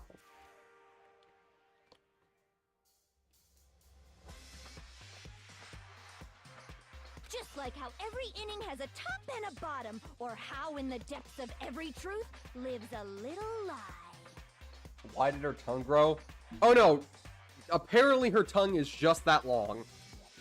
Behind every dark and gloomy soul lives another that shines as bright as the sun!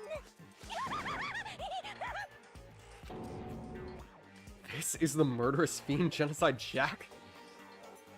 This can't be. This is beyond insane. Miss Jack, Jill, can I ask you a question? What's up? Hi, what's happening? I don't know what's happening, but Kiyotaka is amazing and precious. We're doing case 2, so currently we're dealing with this lunatic, this lovable lunatic. Some of us think you might be the mastermind behind our entire situation. What are your thoughts on that? Well, I'll tell you. I am the mastermind of all masterminds. Just kidding. Then it's not true? Of course it's not true! How dare you try to link me to that creepazoid! And another thing, the police and government and society in the outside world are totally powerless! I mean, they just let this idiotic bloodthirsty maniac go buck wild all over town! Sure, I'm a bloodthirsty maniac, but life is pain, right? To live is to hurt other people. Not really, buddy, but okay. Pop off, I guess. It's a necessary evil if you want to survive. The act of living itself causes pain for everyone. Just kidding again! This should be enough to convince you. This murderous fiend is responsible for Chihiro's death. There's clearly a motive. A motive? Remember what Monokuma told us? If someone didn't murder and graduate within 24 hours, an embarrassing memory or secret would Genocide be Jill is an revealed. absolute queen. We all love Genocide Jill. Also, why the fuck is there a multicolored sadistic Haribo guy there? I think you should just go back and rewatch most of the streams if you want to. Well, let's assume that Toko's secret was about Genocide Jack.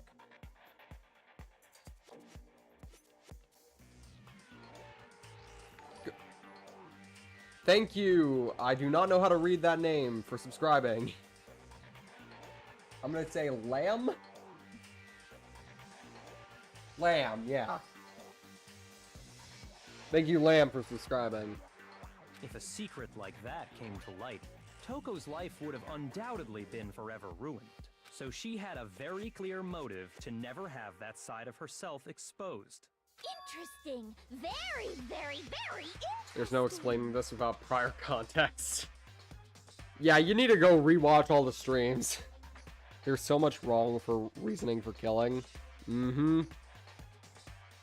But sorry, as much as I hate to admit it, I'm not the culprit. Yeah, surprise, bitch! Surprise flashbang twist. She ain't the fucking culprit.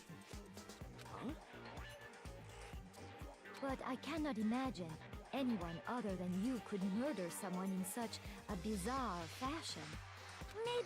Maybe so, but nevertheless, it's the truth. Do you really expect any of us to believe you? Yeah. I could never believe a word you say, you monster.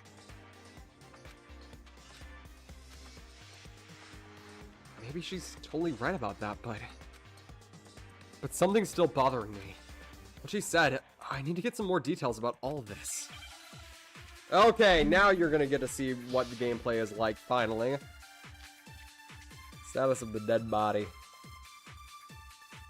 Sorry, but I didn't kill anyone. You say that, but do you really expect any of us to believe it? Perhaps if you had an alibi, that would change things. Oh, an alibi, huh? Now we're talking.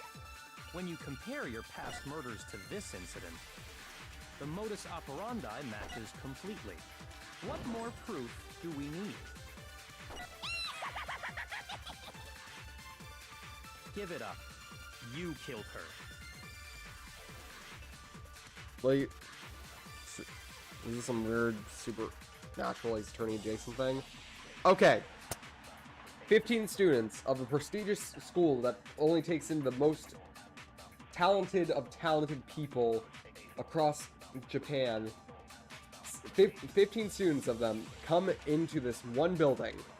A murderous teddy bear kidnaps all of them with the intent to make them kill each other.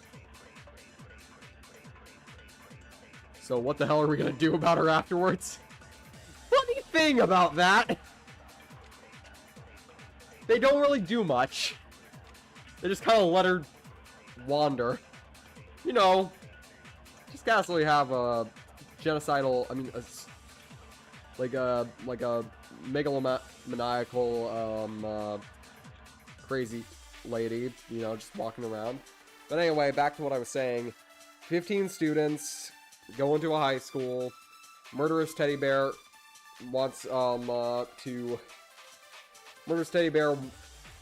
to put them all in this killing game where they have to kill each other to basically, yes, the lawyer gun, my favorite courtroom device. Yep. Hello, Zatorical. Zatorical, that's kind of a cool name. Oh, that's why I know the monochrome poo from anime about school. Yeah. We'll see more about it as we continue to go on, but you're just gonna have to learn on the fly, I'm sorry to say. Please, if you want to know more, go back and see my other streams that I've been doing about this game. Sorry, but I didn't kill anyone. You say that, but do you really expect any of us to believe it? Perhaps if you had an alibi, that would change things. Oh, an alibi, huh? Now we're talking. When you compare your past murders to this incident, I'm sorry to say, Tagami, but the modus operandi does not match. No, that's wrong. Hey, you pronounced it right on the first go. And that makes you the 5th or 6th to ever do it. Are Nice! the methods of murder really exactly the same? I'm not so sure about that. I think there's a slight difference between the Genocide Jack cases and this one. Huh? How's it any different? Uh-oh, you don't know? Well then, human garbage, let me tell you! I murder with passion and conviction. I consider myself a professional, and I have a very particular way of doing things. Imagine you go to a fancy Italian restaurant. They're very picky about the noodles, the sauce, everything. But what happened to Chihiro? It'd be like if that same Italian restaurant started using ragu or Chef Boyardee. This is no creation of mine. Let me rephrase that, in a way that maybe makes more sense. There are two clear differences between the Genocide Jack cases and this one. Can't believe Genocide Jill didn't do it. Yeah, I'll be honest. I don't think anybody can really predict who murdered poor Chihiro in this case. It's a really deep mystery. That's one clear difference between the murders. In the photos from the other Genocide Jack cases, look at the neck and the stomach. Here you'll see. I got it! For one, the cause of death is different. In the Genocide Jack murders... Also, for those of you who don't know what Byakuya said means, a modus operandi is a particular way that a serial killer chooses to kill. Or their method of killing. Think of it as like their own murderous signature. Like you have a signature that you write down in contracts and shit like that. It's like that. Both murder. According to the case file, they were all apparently killed with a pair of scissors. But Chihiro died from a blow to the head, right? Ah, yes. That is remarkably different Also, from other murders. hey, Genocide Jack, there's somebody standing right next to you. I don't know if you're gonna get punished for it, but you could just, you know, stab. Wouldn't it be strange for someone who kills the same way without fail to suddenly change their method? And there's more. One more conflicting detail. That's right! In my recipe of murder, if the bloody message is the tortellini, then the arrangement of the body would be the pesto sauce! Could you please stop comparing killing people to cooking? Ifumi ain't cute, she's not stabbing that. True. So, are you saying the other difference has to do with how the body was arranged? That's right, the second difference is related to how she was suspended. In the photos of the other Genocide Jack cases, all the other victims were stabbed through with their hands. What was used to suspend her? Do you remember what the killer used to suspend her? So it's like an order of battle, deployment units, like the like the method of homicide, similar. They used some kind of rope to hang her up by her wrists. What is your point? Well, in all the previous Genocide Jack cases, something else was used to suspend them. Specifically, pairs of razor-sharp scissors. And guess what? I used my own specially designed scissors for the murders and the arrangement. Like I said, I'm a professional, so naturally I'm very picky about the tools I use. Can we beat him before the final method?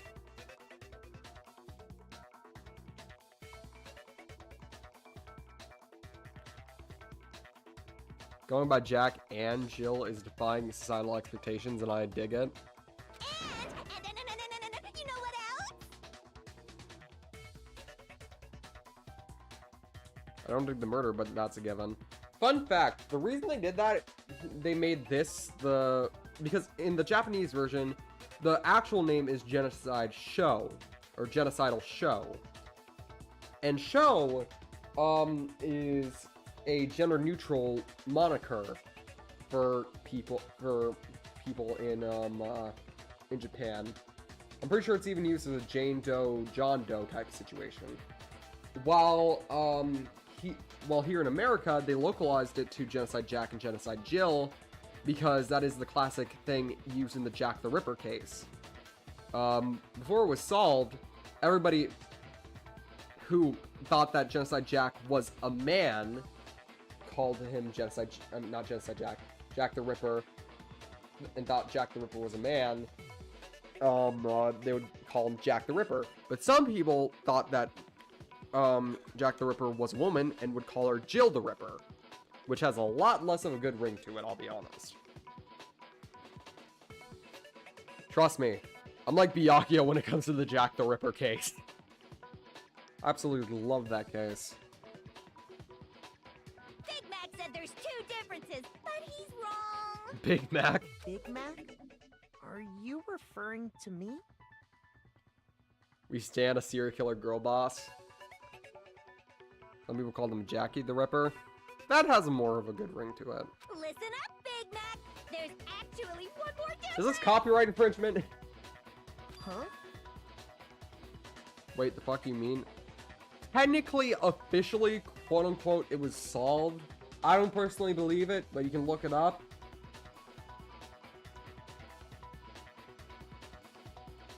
Some people are saying they cracked the case recently. My word, you really didn't notice? Take a look at who the victims were in each Genocide Jack case. There's a pattern there, just waiting to be discovered. A pattern? Figure that out, and it'll be plain as death why I couldn't have possibly killed that little lolly girl. I wouldn't call her that, but okay, pop off, sis. Let's see. There's a pattern surrounding the Genocide Jack victims, and Chihiro didn't fit it. You look at the names of every victim, what you notice is... I think I figured out. Because Chihiro was a girl. Because all the victims of Genocide Jack were guys. Girl? Bingo! Bullseye! Right on the money! What are you talking about? In all the Genocide Jack cases, all the victims had something in common.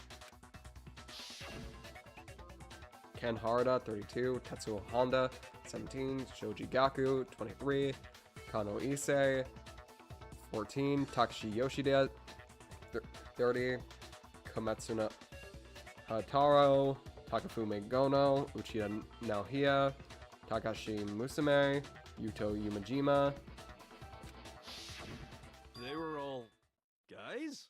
That's right! The people I kill with such passion and conviction are all adorable little men!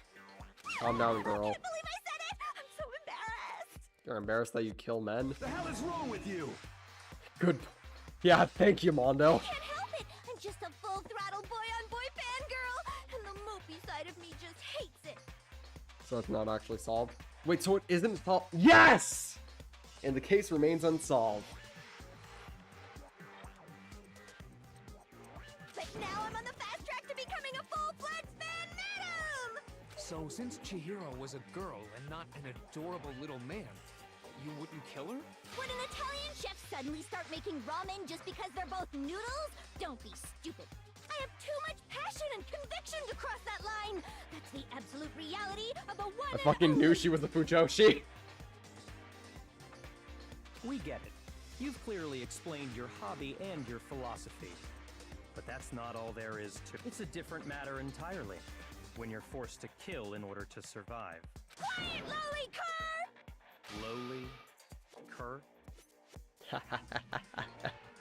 God, I fucking love how Genocide Jack obviously holds like a little bit of a thing for Togami, but unlike before, she's not willing to just take all of his shit.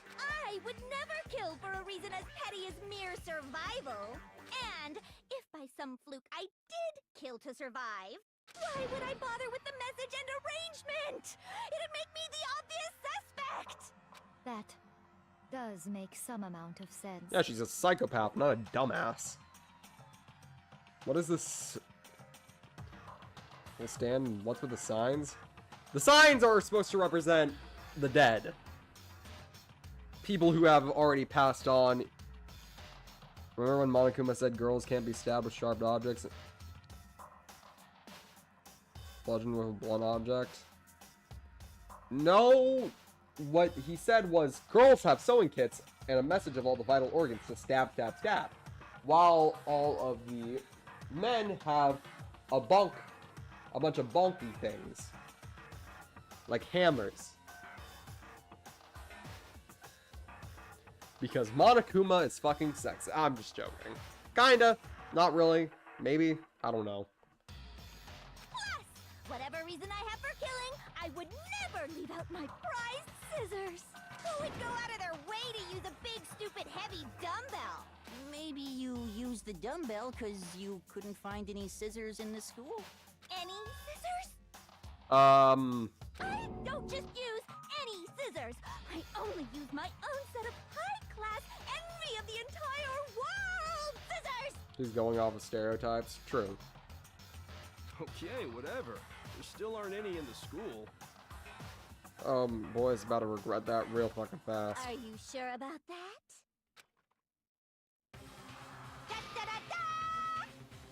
Where the fuck did she even get those? I wonder.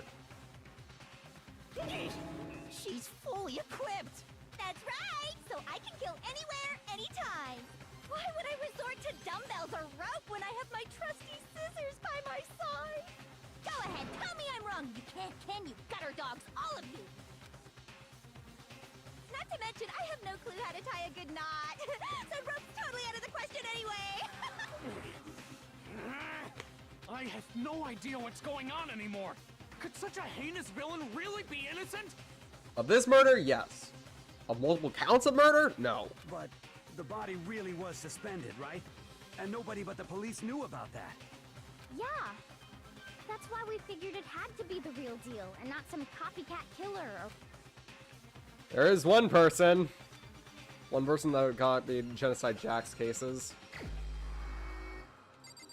It was Sayaka, just joking.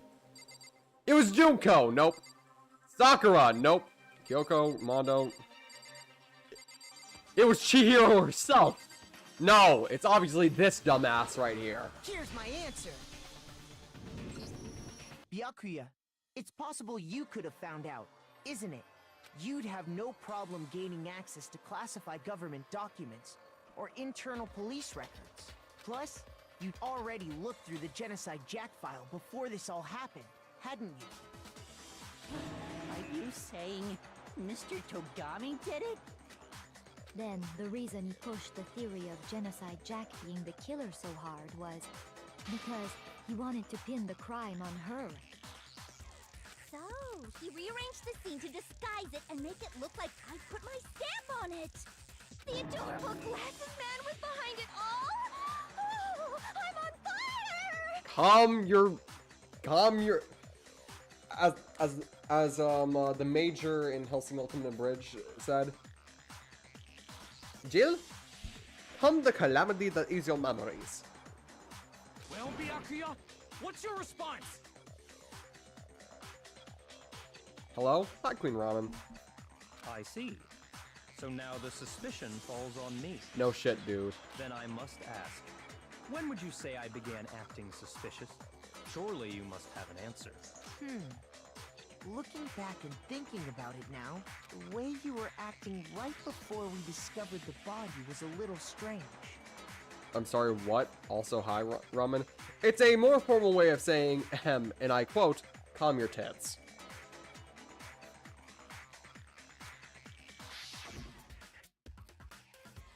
In the locker rooms. They're suspicious, very suspicious indeed, wouldn't you agree? Suspicious? It seems nobody searched for the locker rooms. Let's start with the girls' locker room. You wanted to go to the girls' locker room right away, right? But since you're a guy...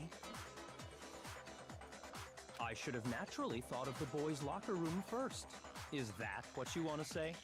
The victim was Chihiro, a girl. Hence why I said we should check the girls' locker room. But you didn't know it was Chihiro at first, buddy. You're catching yourself in 4K. About that, I'd say. On the contrary, there's... Okay then. What's so strange about it? Go ahead. Share with the rest of the class. There was a clear contradiction in what Byakuya just said. I need to make it clear to everyone.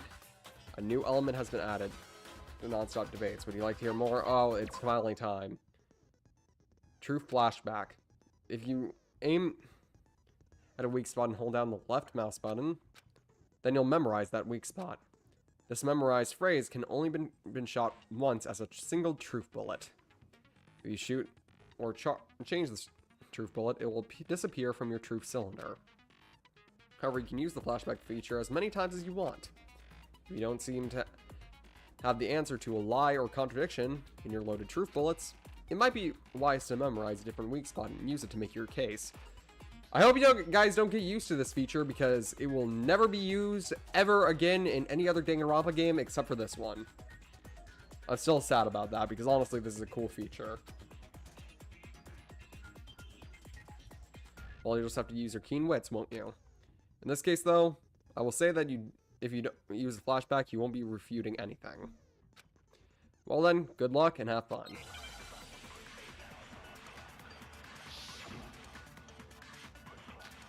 Monokuma File 2. They just threw that idea away? So, you said Byakuya was acting kind of weird before we found the body. But he was acting weird... how?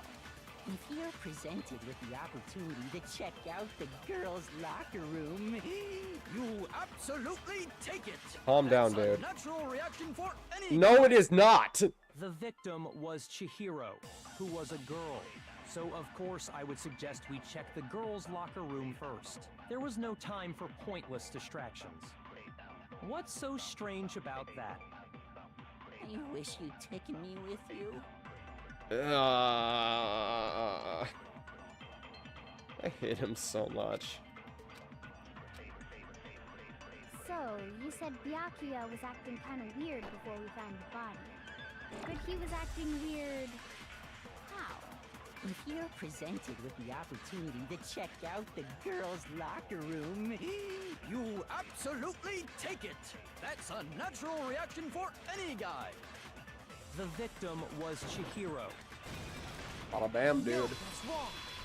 How did you know it was Chihiro before we found the body, dumbass?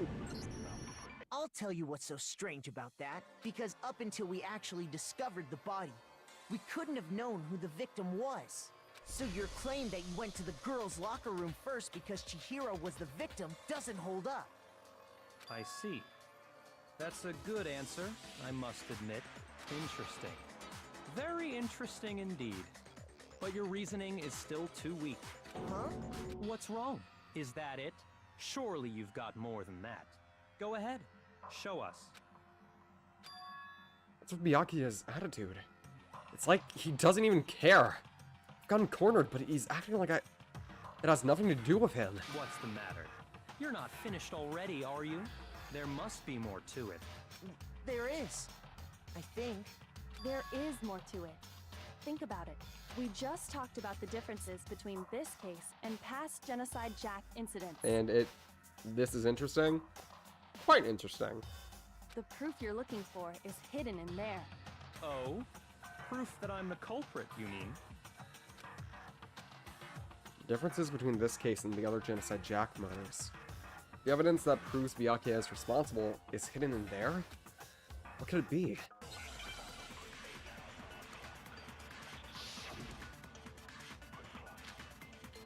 Library desk lamp. What? The difference between the cases? You want me to explain it again? When I want to kill, I use my very own special scissors. And I use those same scissors to arrange the body. But Chihiro was suspended with... It was some kind of rope. Was it not? That's right. It absolutely Ace Attorney was. is bonkers, and somehow this is even more And there bonkers. must be Yep. something very fishy indeed about that rope.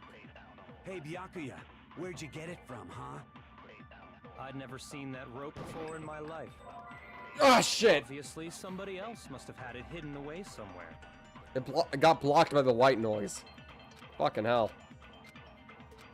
What? The difference? You want me to explain? When I want to kill, I use my very own, and I use those same scissors to arrange the body.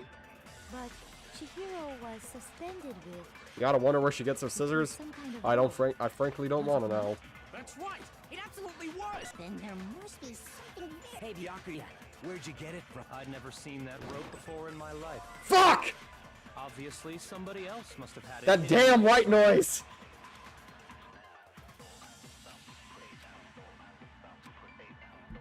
What? The difference between the case? You want me to explain? When I want to kill, I use my very own, and I use those same. But Chihiro was... It was some kind of... That's right. You know, I'm just not gonna try to deal with the white Byakuya, noise other than where'd that. you get it from? I'd never seen that rope before in my life. Got it! No, that's wrong. Fucking hell. Actually, I'm pretty sure you have seen it. Surprise, bitch, it's the fucking extension cord you've been using this entire fucking time, dumbass! Because, you see, that rope, or should I say, that extension cord? What?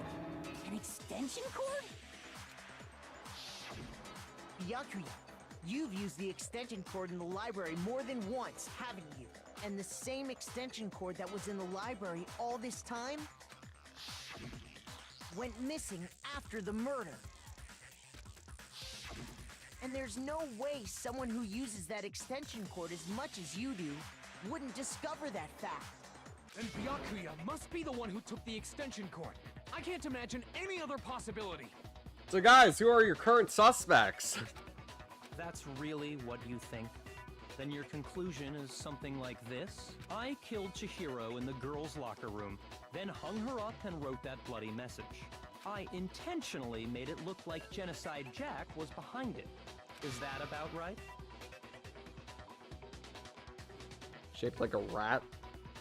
Good point. He's doing it again. He's totally calm, totally unconcerned. As if he's not even involved. Wait, not even involved? What's wrong? I asked you if you think that's what happened. Hell yes, that's what happened. So that's it, right? Byakuya's the killer. I don't disagree with not disagreeing.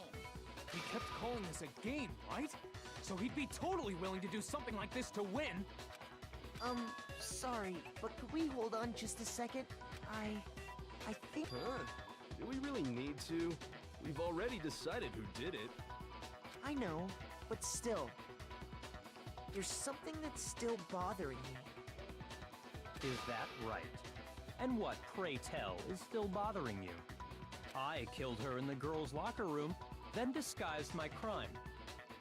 Specifically, I dressed it up to make it look like it was the work of a homicidal psychopath. What about all that bothers you?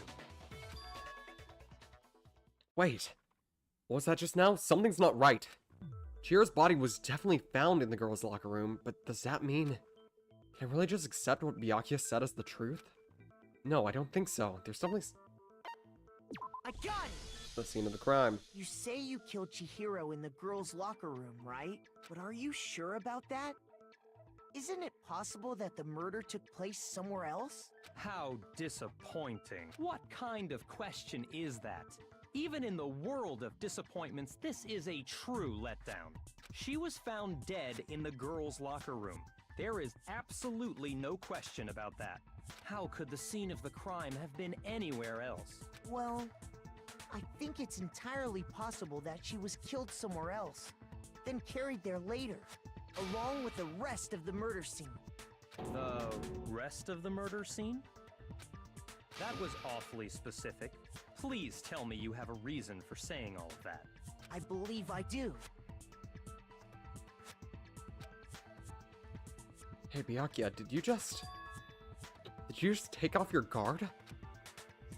And when the story suddenly moved to the crime scene, Byakuya, who had been so confident up until now, maybe Byakuya never even realized that the actual scene of the crime could have been somewhere else. Hey, don't just move on without permission! What do you mean she was killed somewhere else? Come on, Makoto. If there's any chance the murder took place somewhere else, let's see the proof. Evidence that shows the murder took place somewhere else. There was something that switched between the boys and girls' locker room.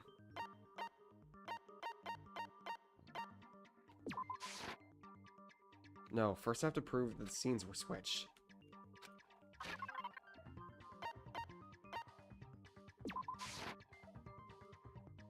Shoot! But never mind. So it is the poster, isn't it? Yep.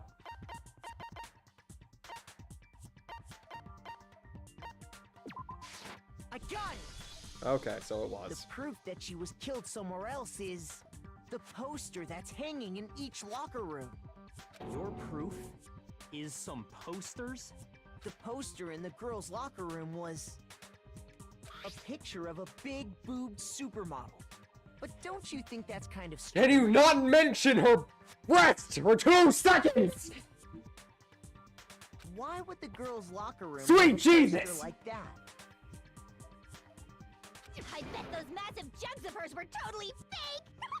We're not focusing on that, Jack!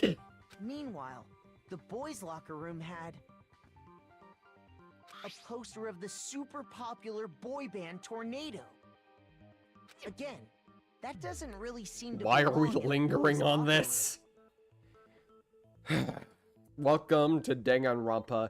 It is fucking weird. So you're saying that maybe the posters were switched? And there's one other thing I noticed about the locker rooms. You know what I'm talking about, right, Sakura? You're referring to my protein coffee, aren't you? Protein coffee? While I was in the girls' locker room earlier, I spilled some protein coffee on the carpet. But I noticed that after the murder, the stain had been totally scrubbed away. Why must they find the hot woman by her boobs? Don't ask. It was moved?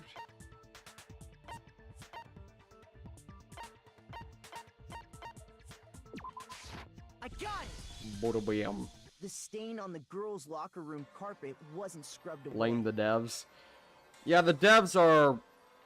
Sometimes they're really cool, and sometimes they're really, for lack of a better term, weird. In fact, I found it on the boys' locker room carpet. That's definitely the stain from my protein coffee. Then, does that mean that the carpets were switched too? Yes, that term. Mm-hmm.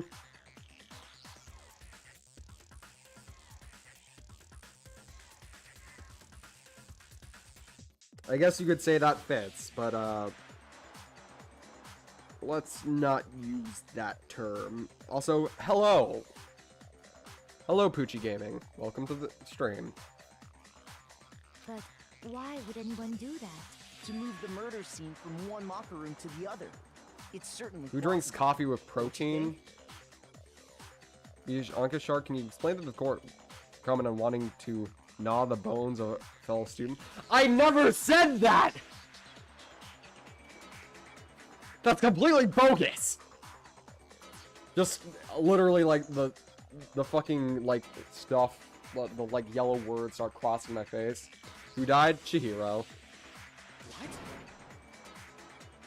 In other words, in order to completely swap the scene of the crime, the bloodstained poster and carpet were moved along with the dead body.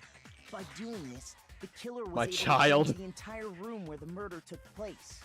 I can certainly follow your reasoning, but Why would the culprit bother doing that? Huh? Why would they go to all that trouble of switching the scene of the crime? Actually, an even bigger question. If the murder did take place in the boys' locker room, then how did Chihiro get in the boys' locker room in the first place? To get into the locker rooms, you have to swipe your e-handbook across the card reader device. But Chihiro's handbook should have only allowed her access to the girls' locker room. She had no way to get into the boys' locker room to begin with. No, she did have a way, and I can tell you what it was. I highly doubt that. Shut up! I'm telling you, I know how she could have done it. Who is her hairstylist? Fun fact, those giant drills on the side of her head? Completely fake. Her scalp is apparently made out of titanium.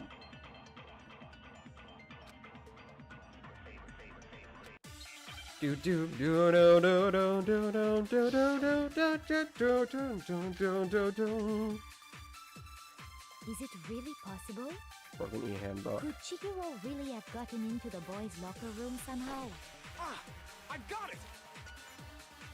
She must have hacked her e-handbook! She was the ultimate programmer, after all. I'm sure that would have been no problem for her. No, I don't think that's it. She used the thing that was in the main hall. Huh? What thing? I'm talking about Leon's handbook, of course. Nope. No, That that's shit wrong. was broken as fuck. Titanium Skull No, Lore Nugget I don't think doing in the Chihiro used lawyer Leon's gun handbook. game? I have no clue. Why not? Because Leon's handbook was broken. Oh. Well, then, yeah, I guess that'd be pretty impossible, huh? You just accept it like that? I'm struck silent by how quickly you gave up. Plus, Same isn't here, there a Sakura, same regulation here. against using someone else's handbook? Actually, the rule states that loaning your handbook is prohibited. It says nothing about borrowing one. In other words, you could borrow a dead person's handbook all you want, and you'd be safe. We do not need Hifumi around here. I am hoping to God that he dies.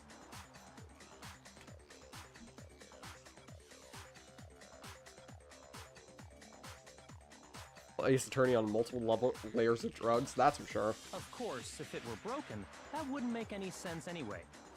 Did you get training? I've played these games before!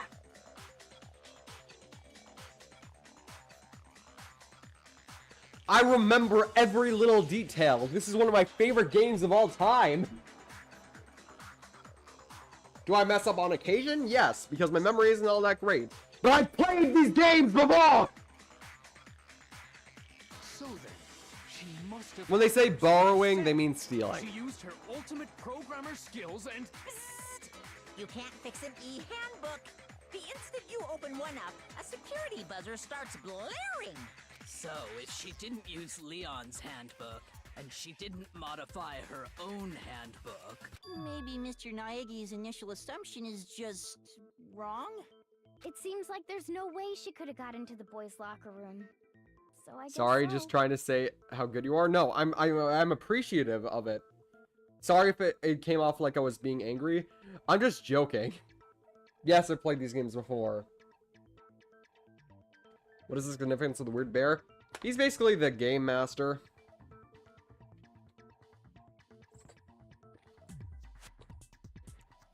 Okay then, I vote for Byakuya. Is that it then? I ask again, why is that kid shaped like a rat? Yeah. If we're not eating the bodies of students, where are the remains now, huh? They're in the morgue.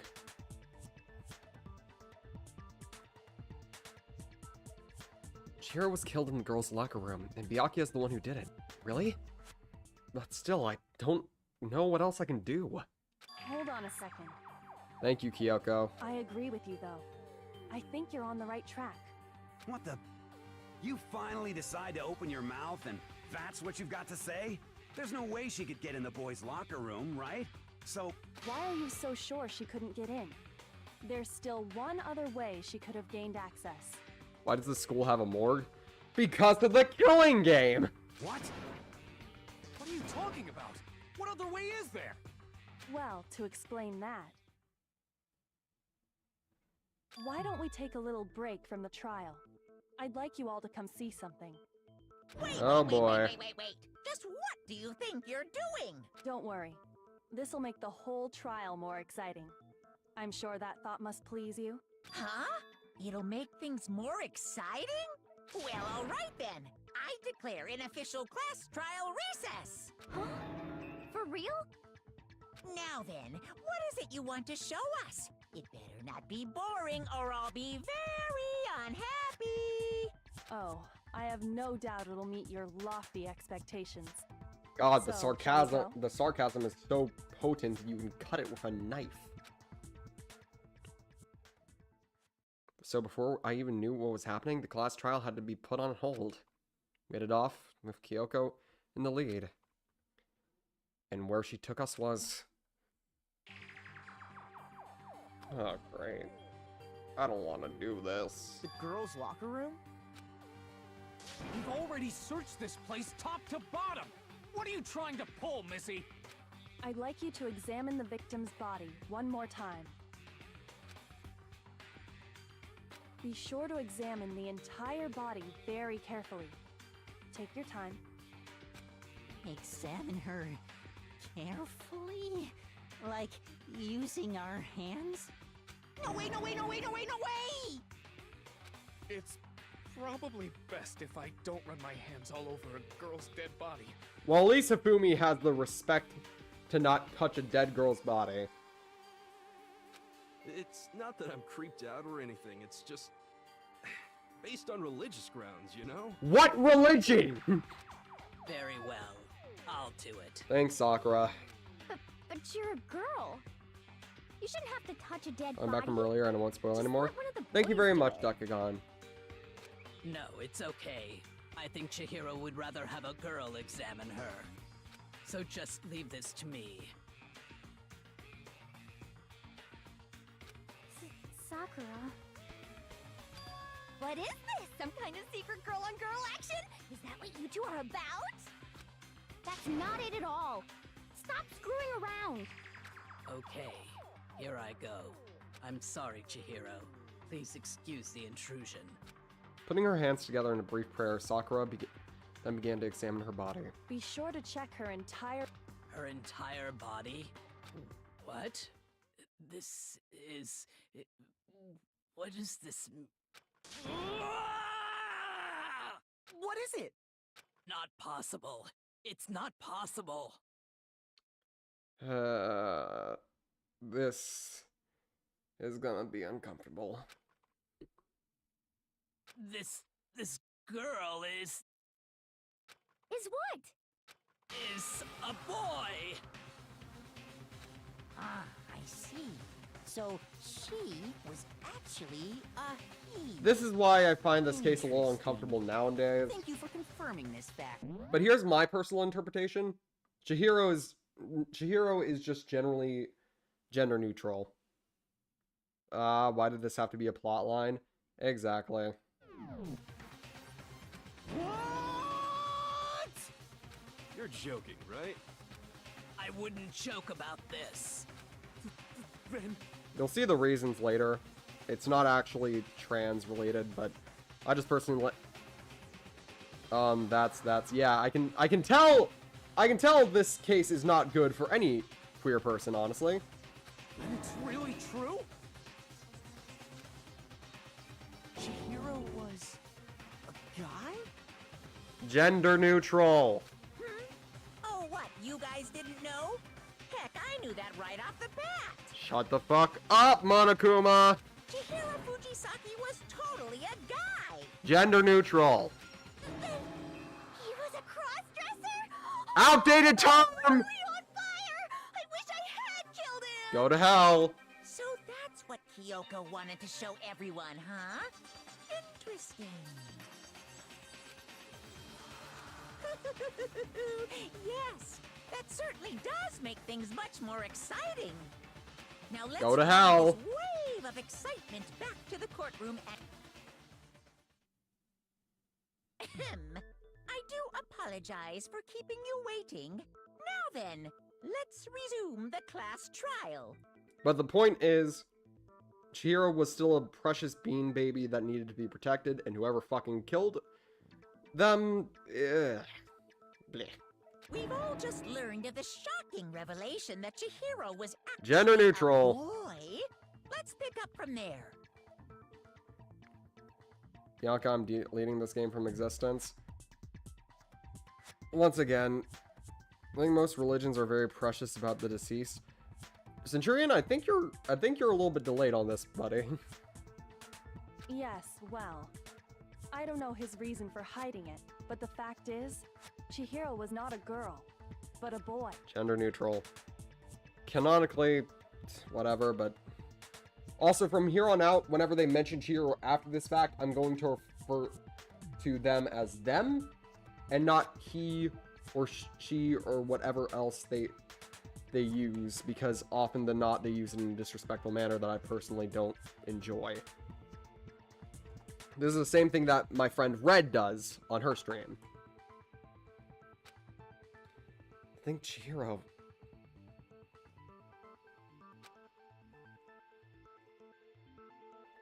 The thought had never even crossed my mind. And because the victim was male, he would have had no problem gaining access to the boys' locker room.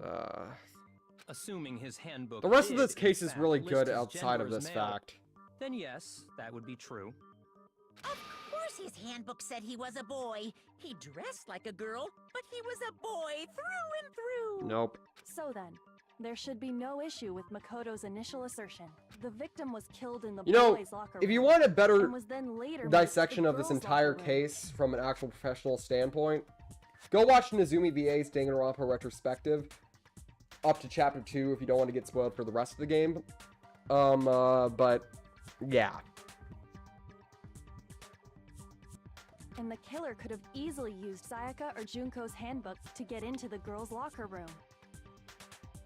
This just gets more and more uncomfortable the longer it goes on. Indeed. So Chihiro really was killed in the boys' locker room? I still don't understand the motive for moving the body, but yes, that does seem plausible. I knew he felt a little... This is the most titillating. So now everything... Okay, well. Pardon me as I connected skip or through some of clear this. or Whatever. We still think you're the killer, remember? Very interesting. This has become very interesting. This case needs to be updated. That's why I'm going to try to see if I can mod it. I'm not a good Danganronpa modder. I haven't even worked with Danganronpa before, but I could try. And update it with some more sensitive top. I will help. He's off in his own little world. What about you, Makoto?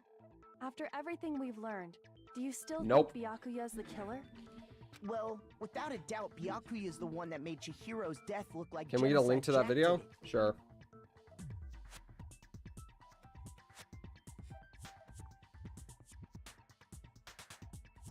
Fun fact about Nezumi VA, she's also a trans woman. So she actually has a lot of room to talk about such a subject.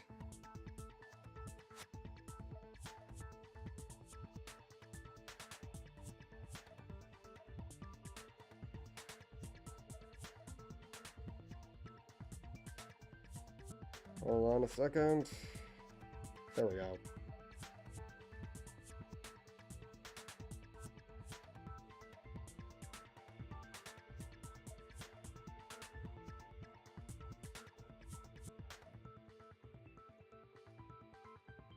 The devs are probably not going to remake it. At most, we're going to get a sequel in the near future, but remake it, I don't think they will. There you go.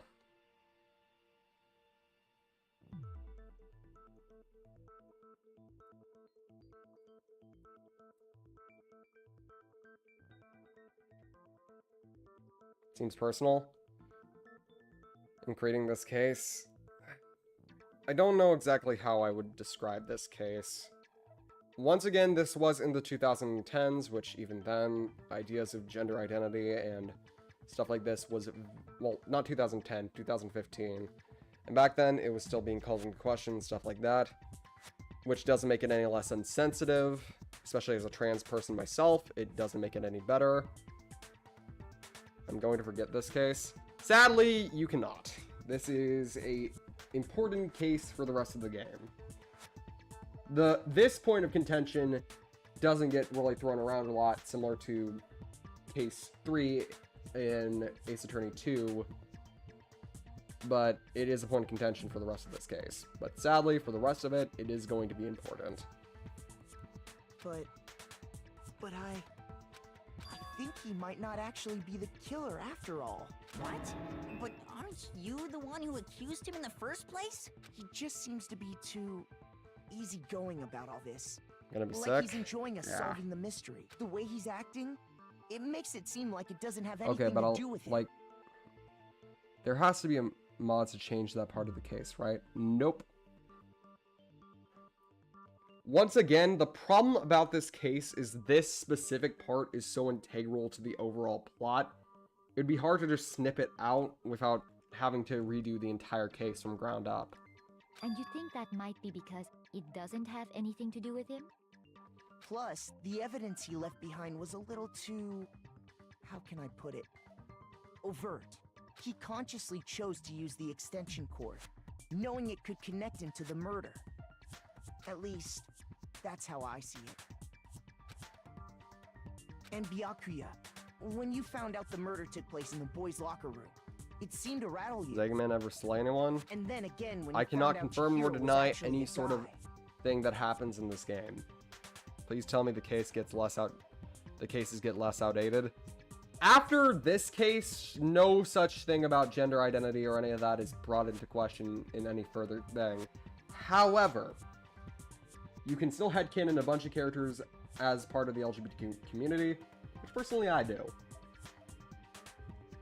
I don't know if there's any character I would consider trans, but there are characters that I would consider non-binary, or at least non-binary adjacent. There's our mods to change this part. You know, probably. Hold on, let me look this up. If you really were the killer, that stuff wouldn't have had any effect on you.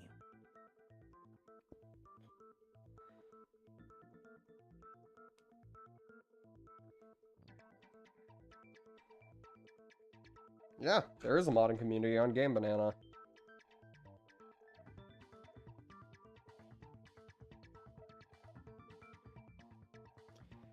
Yeah, there's a there's something for the Hangman's Gambit type beat.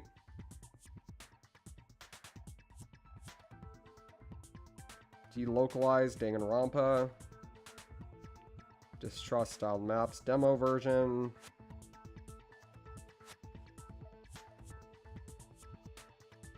Okay. Chihiro.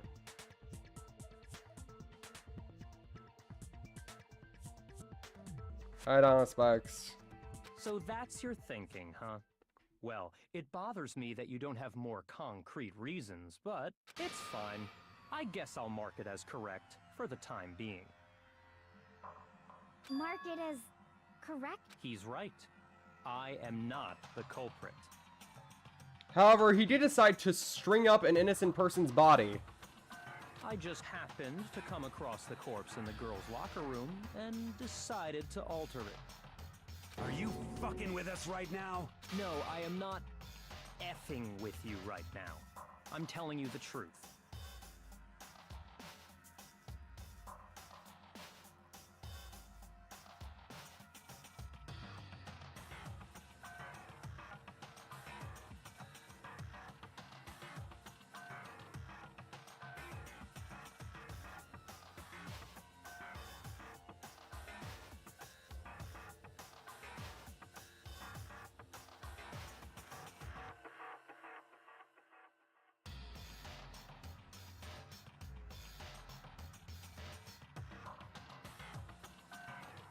Really sorry if this is wrong.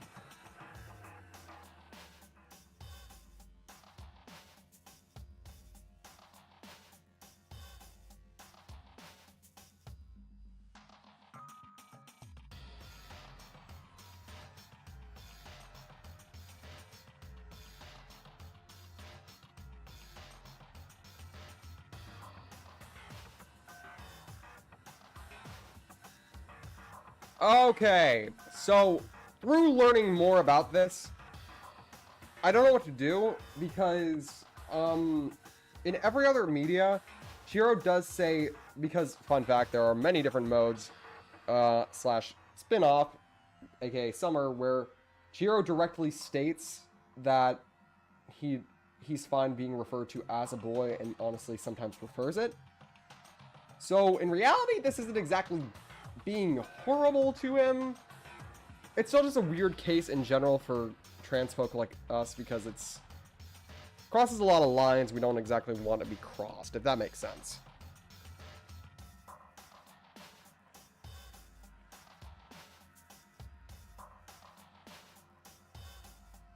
Well, I find it very hard to believe. Go ahead, find it very hard to believe. You're free to be executed along with the rest of us. So like I said, I'm still going to refer to Chihiro from that here on out as them. You know, I'm not falling for him, If yeah. you're really telling the truth, then why? But still, Why do you do that to his I guess body? that sort of makes the case a little bit easier to stomach. Not very much. Maybe? I don't know. This case is just really... This specific part of this case is just kind of uncomfortable. I want to get back to where it was fun.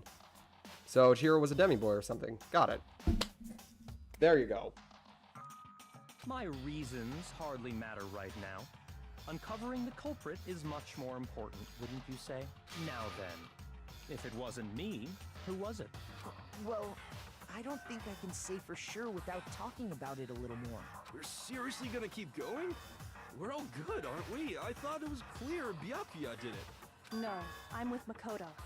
If there's any doubt whatsoever, we need to explore every possibility. Because if we're wrong, we all die here. That's true. Very well then. I'm with you too. Damn straight. Count me in. Do you not have a mind of your own?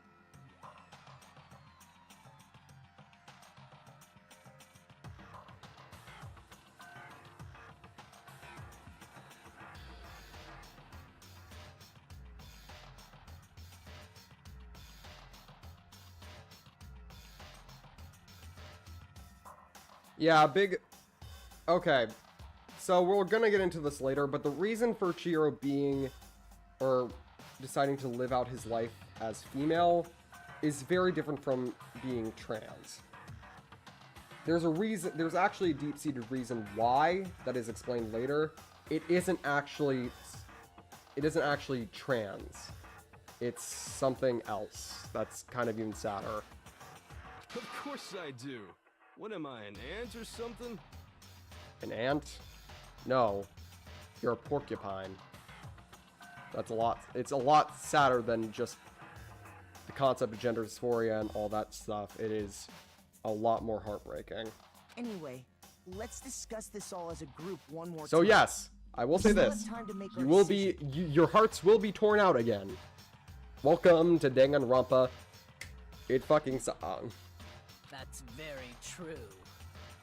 Our lives are all on the I will say line. this, I wouldn't consider this the worst case in the entire franchise, but I wouldn't consider it the best at all. Excellent. Then shall we resume our game of hide and seek? But if Byakuya didn't do it, then who's the real killer? Who murdered Chihiro? That's one thing we can be sure of. That we know about the killer. The killer was able to gain access to the real murder scene, which means I got it! the killer is a guy. So the crime scene was in the boys' locker room. You need a boys' handbook to get in. And Leon's handbook is apparently broken. The killer would have had to use their own. In other words, it would have to have been a guy. But that's still not enough. I need to find more clues.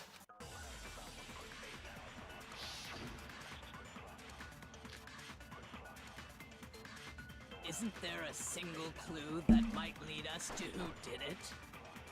Well, clues are one thing, but did nobody get a look at the killer? I'm sure if someone saw the killer, they would have said something by now.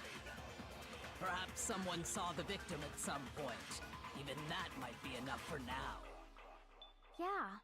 All we need right now is any kind of new info. It's over. It's all over. Calm down, You wanna dude. know who saw the victim?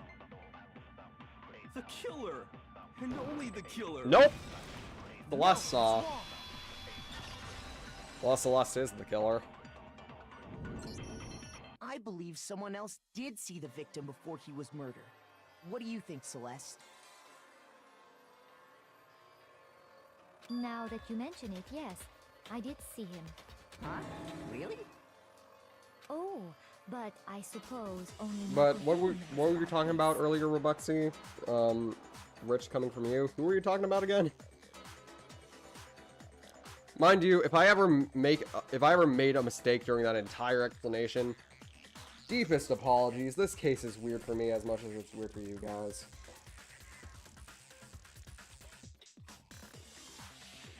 When I played this when I was 10, I didn't understand this concept. I was still confused about the idea of gender identity in general.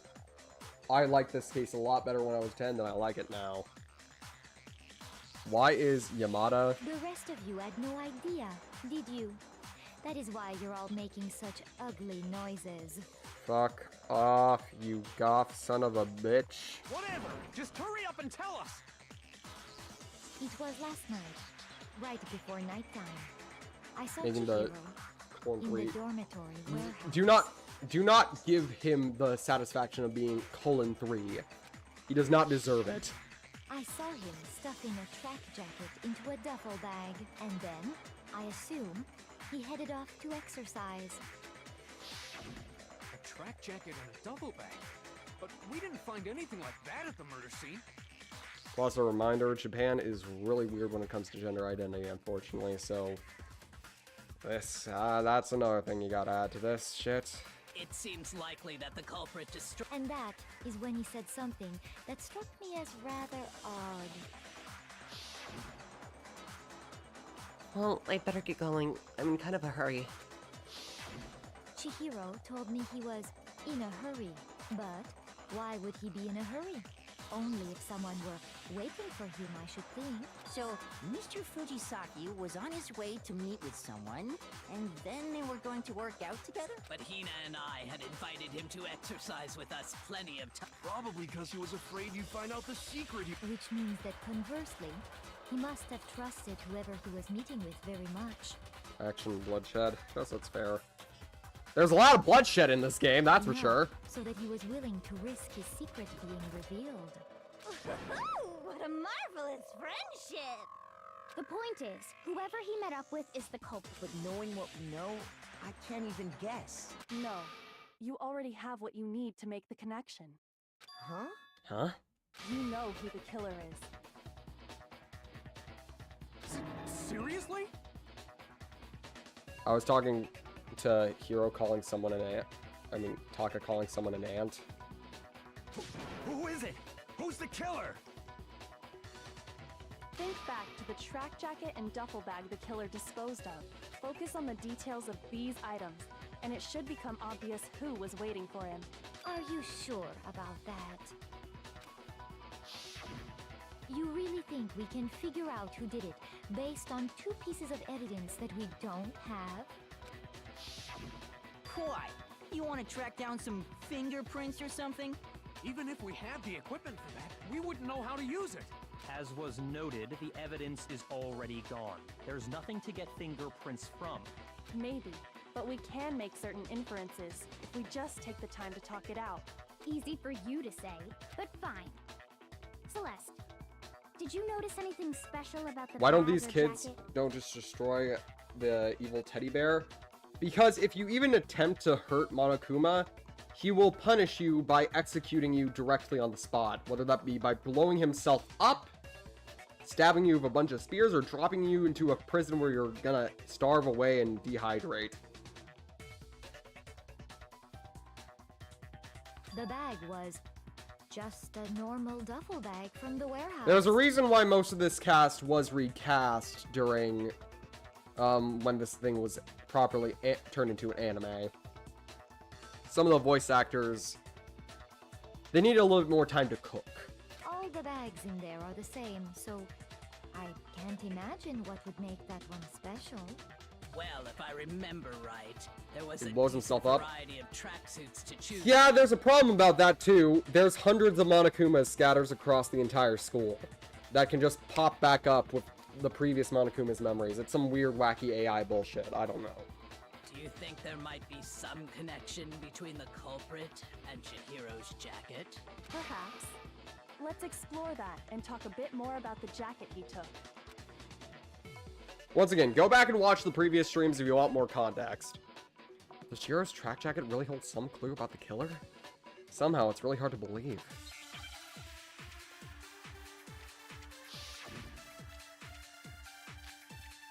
Celeste account. First of all, we know where Chihiro was headed. He was on his way to go exercise. Solves it in So the craziest next we have to ways. ask, Yep. Why did he choose the specific tracksuit that he did? What do you mean, the specific tracksuit? I got it! He picked that. It matched the one the culprit was wearing. So, what you're saying is, the killer was wearing the same blue tracksuit as... No, that's wrong. Hey, Mondo. How did you know the tracksuit was blue? Hold on a second, Mondo. What did you just say? Huh? What'd I say? When Celeste testified a few minutes ago, she said... I saw him stuffing a track jacket into a duffel bag. And then I assumed he had been off to exercise. She never said anything about the jacket's color. So why did you say Chihiro's blue tracksuit? What are you... You just... Hey, Celeste. What color was Chihiro's tracksuit? As a matter of fact, it was blue? And before we began the trial, did you tell anyone that? The only one I told about any of this was you. Then, Mondo, how did you know what color Chihiro's tracksuit was? Because I just... I'm sure he saw the clothes at some point in the investigation. No, that can't be it. The bag and clothes were surely disposed of by the time we began our investigation. Then the only reason he could have known what color the tracksuit was is if he saw Cherry with it before he died! That's the only possibility! Cherry? Are you talking about Chihiro? So, how about it? Did you see the tracksuit or didn't you? Just by chance. I just happened to see it last night. He walked past me, and he was carrying the tracksuit in his hands. Mondo, don't do this. No, that can't be it either. According to Celeste's testimony... This case hurt me so much.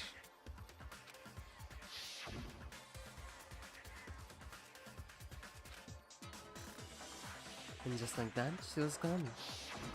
When Celeste noticed it, Chihiro made a point of making sure the jacket was completely in the bag. If you just ran into him briefly, you couldn't possibly have seen what color the tracksuit was. It would appear you've dug your own grave. Perhaps. But you handed him the shovel, didn't you? That's why you said what you did. Focus on the tracksuit and it'll be obvious who he met with? What a bunch of nonsense. Ah, now I understand. It was all one big bluff, wasn't it? Your true intention was to draw a slip of the tongue from the culprit. That's why you said you knew. Once again, to put Kyoko an having the end- most brain cells. That's right. However, Mondo was my target all along. I had my suspicions about him from the very beginning. But why? What made you so suspicious? That's a good question. The way he talked. There was a certain turning point that tipped me off. Maybe you didn't notice it, Mondo, but you tend to refer to men and women differently. You only call guys dude. For girls, it's chick. And after he was killed, you happened to refer to him as dude. Once I picked up on that, it occurred to me that Mondo knew something we didn't. You noticed such a tiny detail? Are you a witch? She's a witch! You're positively frightful! No, I'm not the frightful one. Not nearly as frightful as someone capable of murdering a friend. Mondo. Mondo, was it really you? Did you really kill Chihiro? I didn't kill anyone! Mondo, stop. You've been all over me, judging everything I say, putting words in my mouth. What gives you the right to treat me like a goddamn criminal? Yeah, he would never do something like that. This is a false accusation. It's true. My reasoning on that is pretty shaky. That was fast. Well, this does present us with a problem. It seems we are all out of leads. My time has nearly come. Why does he have to be the smoking gun? That's what my little ghost friend is telling me. Oh yeah, that reminds me. Hifumi, weren't you telling me you'd found some evidence? Really? What kind of evidence? Actually, you know, now that I'm thinking about it here calmly, it might Just not be please. all that relevant. Just give us the evidence. Jeez, does your confidence just get up and walk away? It's fine, man. Just tell us. Hifumi is the nerd emoji in all the worst ways. Mm-hmm. If you really insist, then, Fun fact, his ultimate talent is the ultimate fanfic creator, so if that tells you anything about him. What do you have there? It happens to be an e-handbook. I found it laying on the ground, so I scooped it up.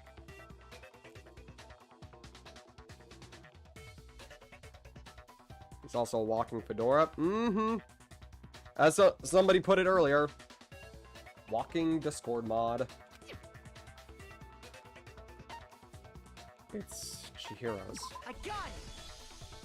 We know Chihiro's handbook was missing from the scene of the crime, right? For a fact. For a fact indeed. I was totally sure I'd found it. Then it must hold some clue about the culprit, right? Well, that's what I was hoping. But it's busted. It won't even turn on. I imagine the culprit broke it to get rid of any evidence after the murder. Why are you just spamming the phrase dry-ass tongue, Robuxy? That's odd. I didn't think the handbooks were quite so fragile. You're right. They're not. They're totally waterproof and shock resistant. It would take an awful lot to break one.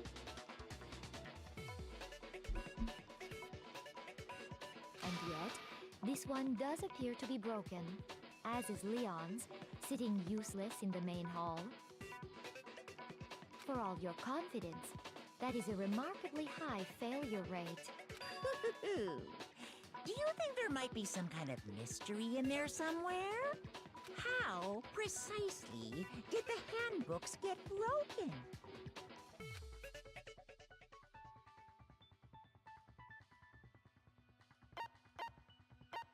I got it! Hitting its weak point. You already told us before that the handbook has one weak point, didn't you?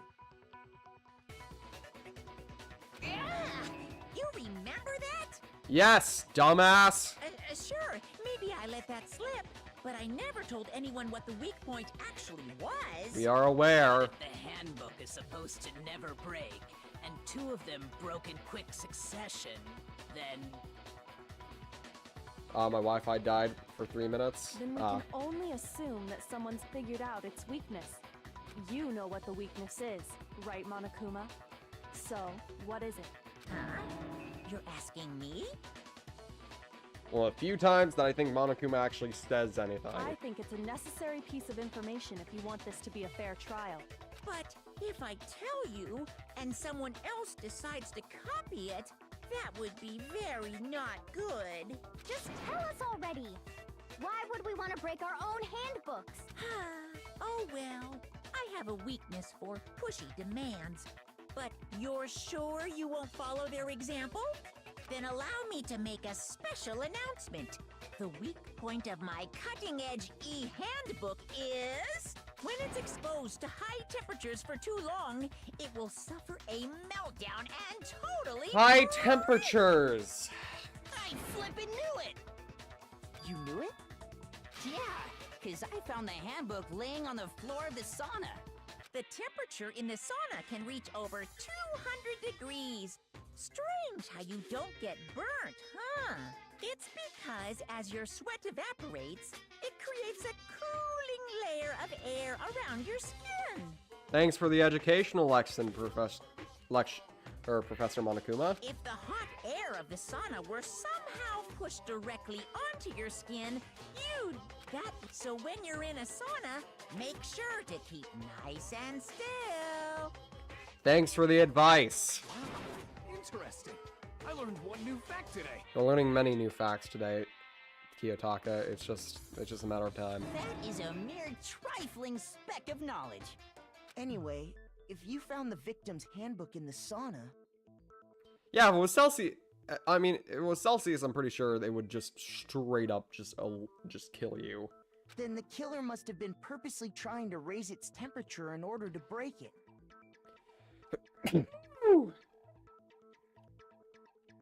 Meaning the culprit somehow knew its weakness. But how'd they find out? Monokuma said he didn't tell anyone, right? Trial and error, remember? Indeed. What if they found out by accident? What do you mean by accident? What if the killer took their own handbook into the sauna, not knowing its weakness, and it broke? They'd realize it was broken, of course, and it wouldn't be hard to figure out why. And once they had Chihiro's handbook, they knew they had an easy way to dispose of it.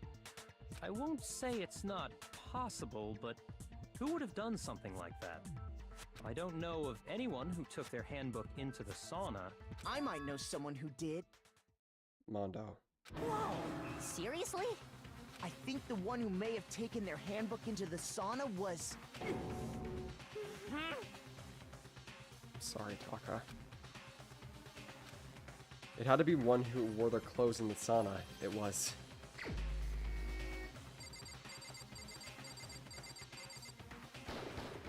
Here's my answer!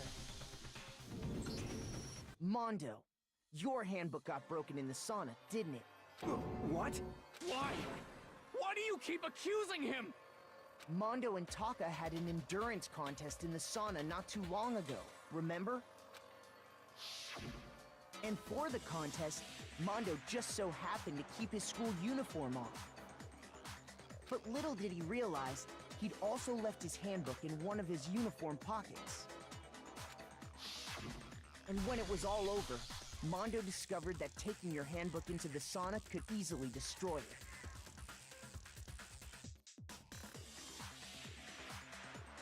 I mean, 200 is enough to kill someone in short order.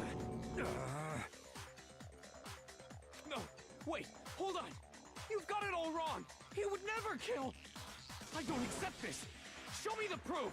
The actual solid proof. I mean, I don't want to believe it either, but I found something that proves it beyond the shadow of a doubt. Make your argument. Broken handbook, Chihiro's handbook, card reader. Let's test Makoto's assertion. If what he says is correct, then Mondo, you broke your own handbook.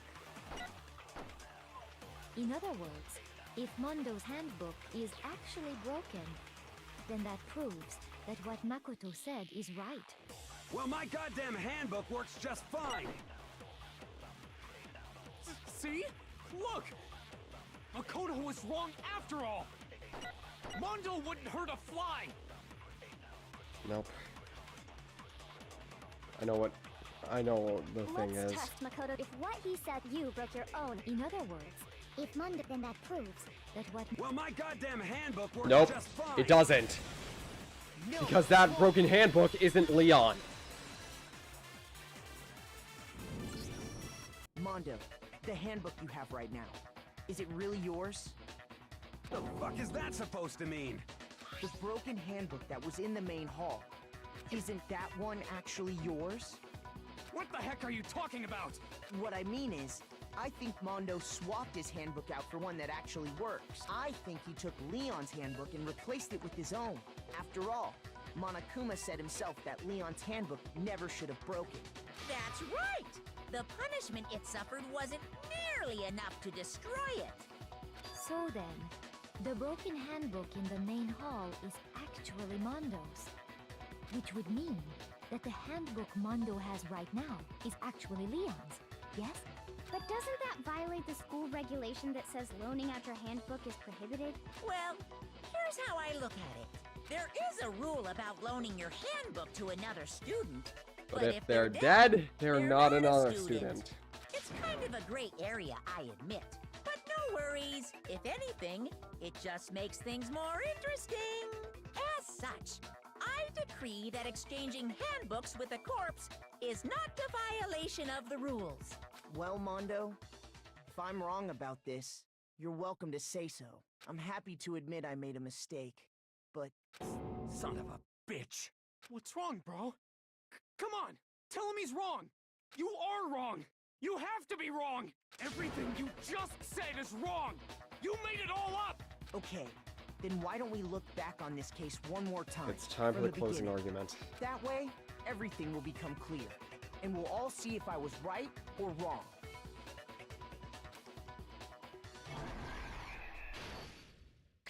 So is the supernatural gummy bear using this for entertainment? Basically.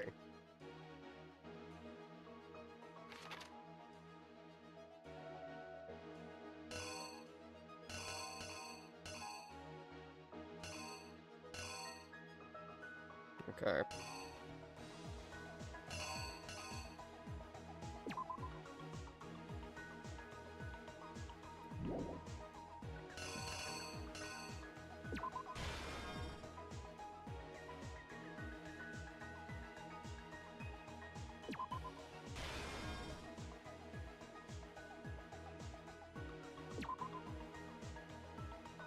Right now, that's inverse.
I'll come back to that later.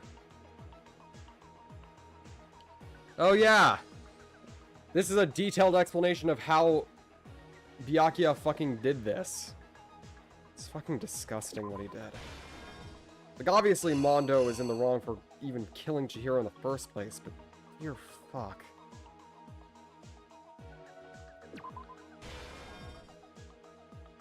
Can you tell me... How can you tell what these symbols mean? Fill in the gaps.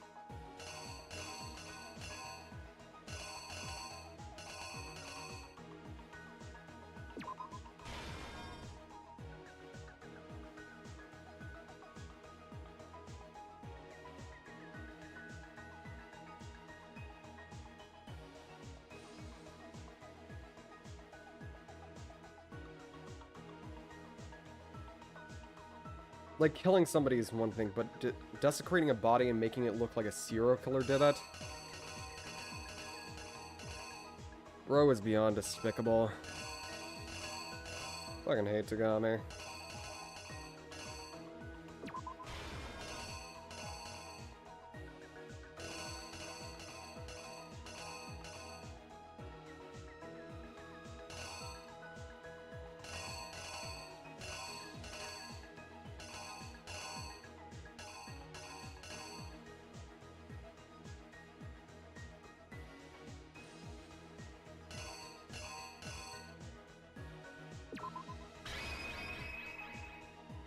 I definitely got something wrong here.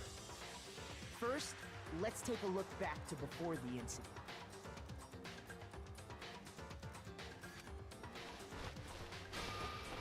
Last night, Celeste saw Chihiro in the warehouse, correct? At the time, She was apparently stuffing something into a duffel bag.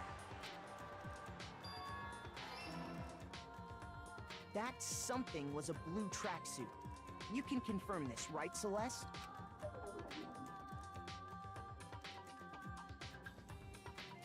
With bag in hand, she made her way to the locker room. Specifically, the boy. But how could the victim, A vast majority who's of these apparently a characters girl, actually really suck. access the boys' locker room? Not all of them. Just primarily Byakuya.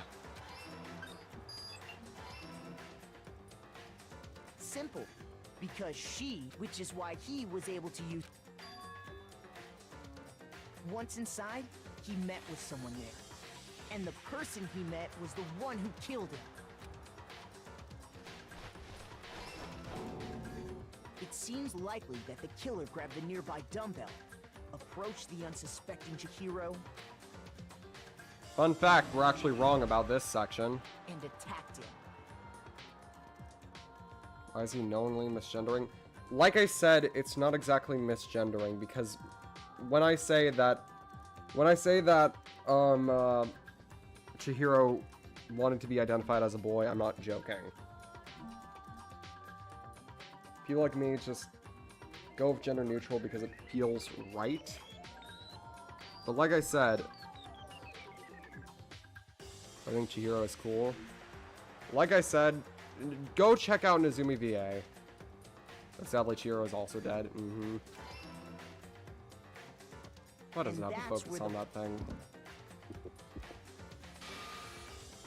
Go check out Nezumi VA, and also, It was likely in the isn't heat trans, of but the they were moment. presenting as a girl The out of body insecurity, was right? arranged, Could be wrong. but the murder itself We haven't got to that part yet, but it basically is, yeah.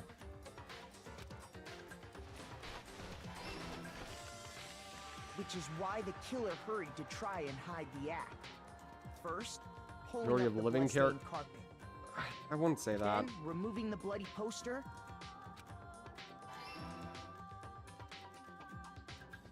And finally carrying the corpse into the girls' locker room.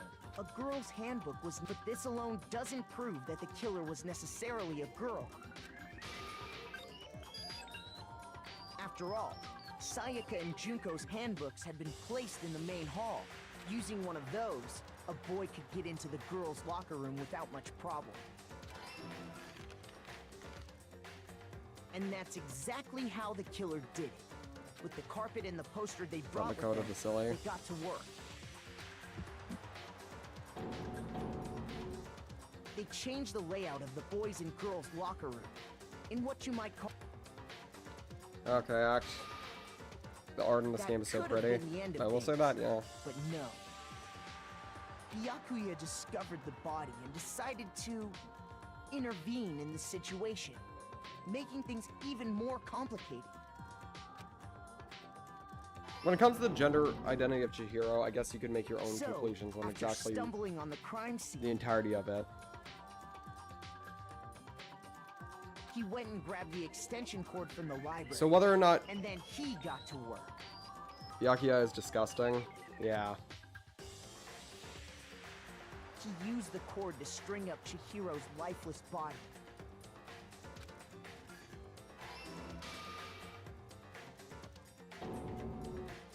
Then, using the victim's own blood, he left a grisly message there at the scene of the crime. He wanted to create the illusion that Genocide Jack was responsible for the slaughter. Didn't trust us enough. And around the same time that Byakuya was putting together this If you're doing facade, school mode, then eventually he does tell you, but they also, like I said, it's really weird. There, they planned to destroy It's a really the weird last piece of situation. evidence, Chihiro's handbook. Holy shit, I got that And right. just as the killer expected, the steamy sauna was enough to ruin the electronic gadget. Somehow, the killer knew that the handbook couldn't stand up to the heat The of reason the sauna. Chihiro was murdered isn't so And crass. the reason they knew that is because the sauna had already wrecked their own handbook. And that's how it all played out. Isn't that right, Mondo Orada?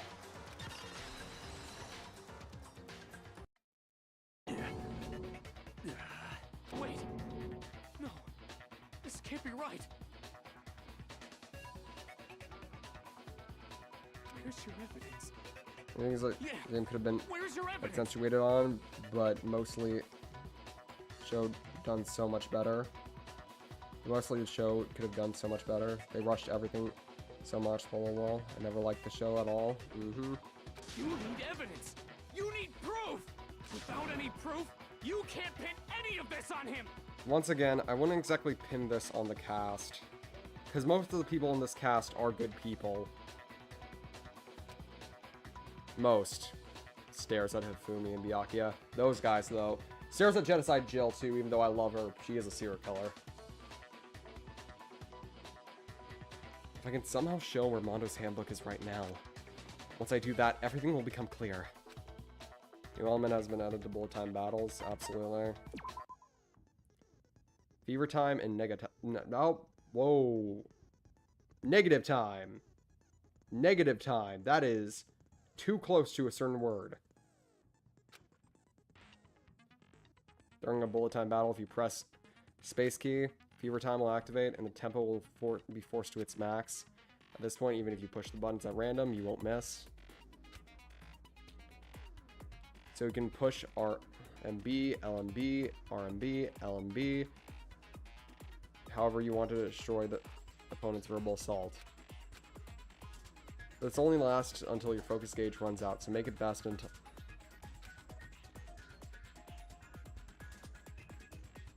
You can't...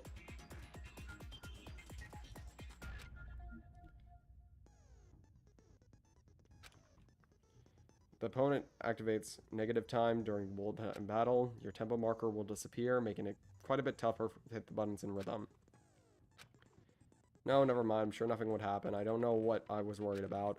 Unsurprisingly, let's just do it already.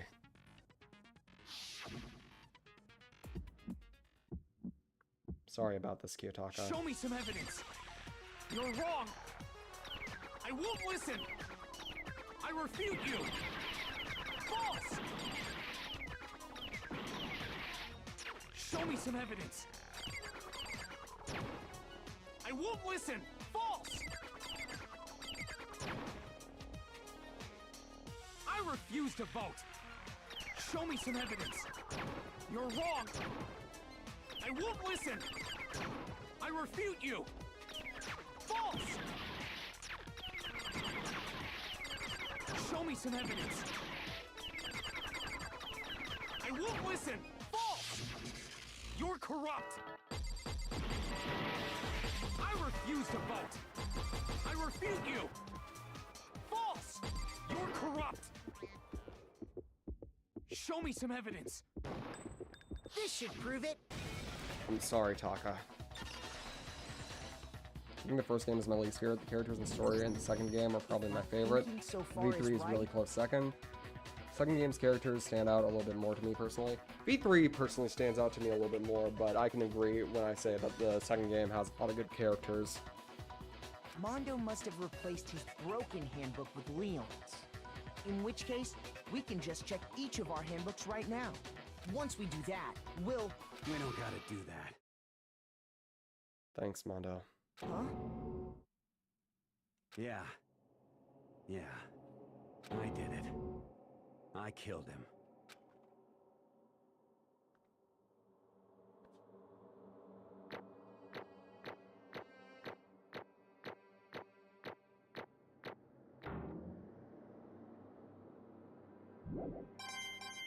Got 83 Monokuma medals. Yippee. Bro, what are you saying? I got no choice, man. After hearing all that, I gotta just... give up. Go ahead, Monokuma. Get it over with. Ask for the goddamn verdict. Roger that! Wait! Hold on! No waiting! No holding on! Time for the moment we've all been waiting for! Grab your lever and give it a yank! Who will you elect as the Blackened this time around? Will you make the right choice or the dreadfully wrong one? What's it gonna be? What's it gonna be? I don't want to look. Last time I was so excited, but this time, no.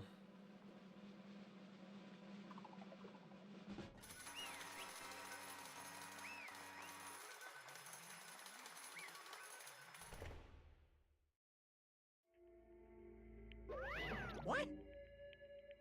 Uh-oh, this time it looks like you got it right again.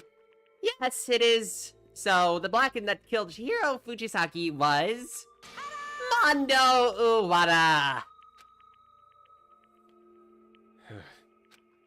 Unbelievable. In case you're wondering, the vote was not unanimous. Kiyotaka chose the wrong answer. You're treading very close to the danger zone, Mr. Ishimaru. You need to be more careful. I refuse to believe it! There's no way! No way he would kill someone! Sorry. Sorry, man. What is this? Why are you apologizing? Why? Why? Why? Why? Why? Why did you do it? Now then. Well, it looks like Mondo's taken a vow of silence, so allow me to explain on his behalf. Actually... The story of the murder this time is the sad story of two young men. Oh, but for anyone who doesn't really want to hear it, you'd hit the control key to fast forward through the text.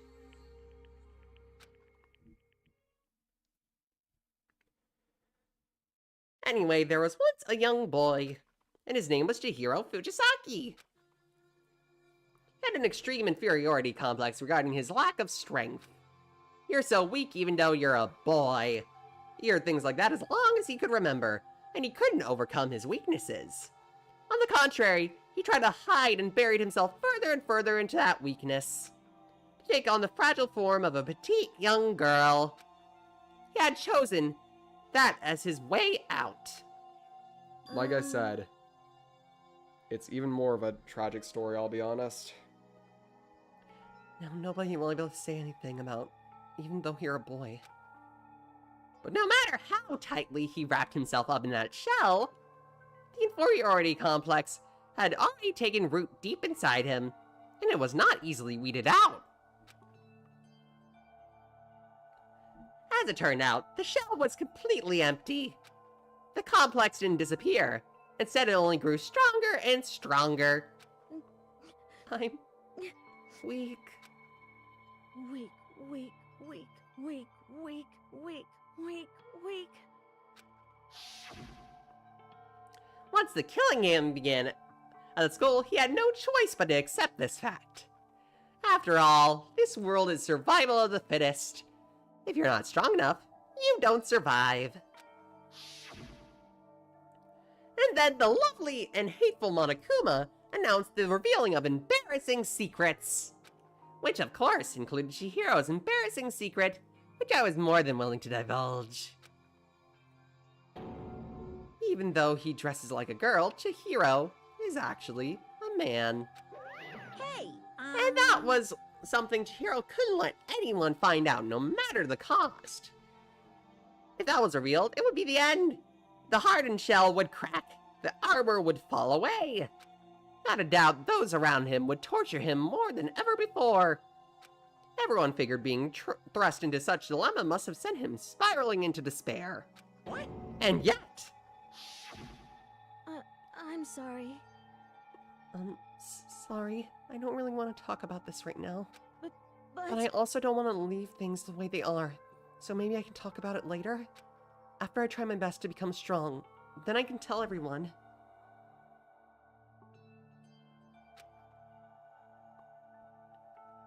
Annoyingly, he used the threat of discovery to motivate himself to become stronger. That's right. Now's my chance. I want to change. I'm going to get stronger and accept who I really am. Strong enough to accept that someone says, even though you're a boy, I'll be okay. I'll get better. With the thought of that in his mind, he resolved to take an immediate action. So, honestly, if I were to equate this to anything, I would say it's more of an F to M story than a M to F story. I know a lot of trans men relate to just the general story of this, even though it's not exact one-to-one. And so...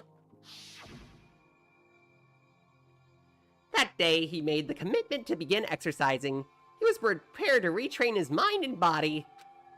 But sadly, that would be the first and only chance he would get at it. Hey, When he decided to go start exercising, he thought it would be good to ask for someone's help. But he wanted to tell that person his secret first, and ask them to help him from there. And the person he went to was... Yeah, that's right. It was me. It sure was! The biker gang fella had been made painfully clear about how important his manly promises were. So Chihiro probably figured out that if he confided in Mondo, his honor would make him keep the secret. Plus, Mr. Macho Mondo was the very symbol of a strong man that Chihiro always aspired to be. Maybe talking to Mondo about it will help give me some courage. So he went to ask... Oh, they mislabeled the thing here. So he went and asked Mondo to help him become strong. That was his aspiration. And he thought that only with Mondo's support would he ever be able to come close to that. Correct. So then, that must be why Mondo did what he did, to keep that promise he made to Chihiro. Huh? Did what he did? You mean, that's why Mondo carried Chihiro from the boys' locker room to the girls' locker room? Indeed. Yes, that's exactly what I mean. Oh, wait, fuck! Sorry. I must have sounded like Monokuma for a second. I don't know why. Wasn't it to cover up what he'd done? Certainly. That could have been part of it, but I don't think that was the main reason. The real purpose was to keep a promise between men that he'd made to Chihiro. But how does moving the body keep a secret? Because if everyone knew he had been killed in the boys' locker room, then everyone would have been arguing how she got into the boys' locker room, right? Once that started up, at least a few of us would immediately begin to suspect his identity. So, he tried to protect Chihiro's secret by putting him in the girls' locker room and stealing his handbook. See? Then Mondo did all that to keep the promise he'd made to Chihiro, who he'd also kill?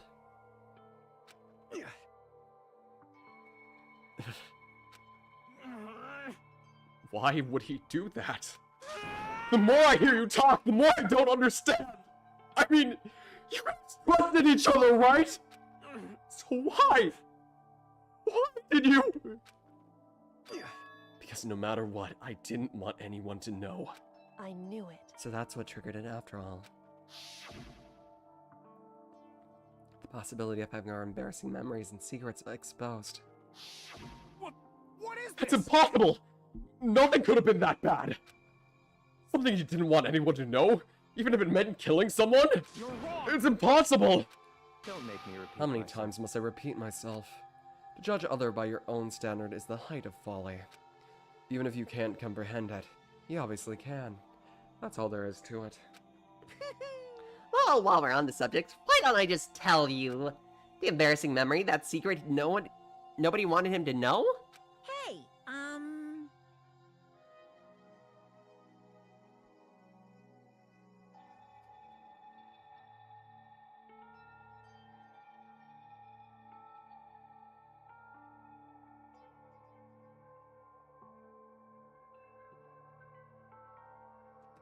You know what Mondo did? Well, he kinda killed his own brother.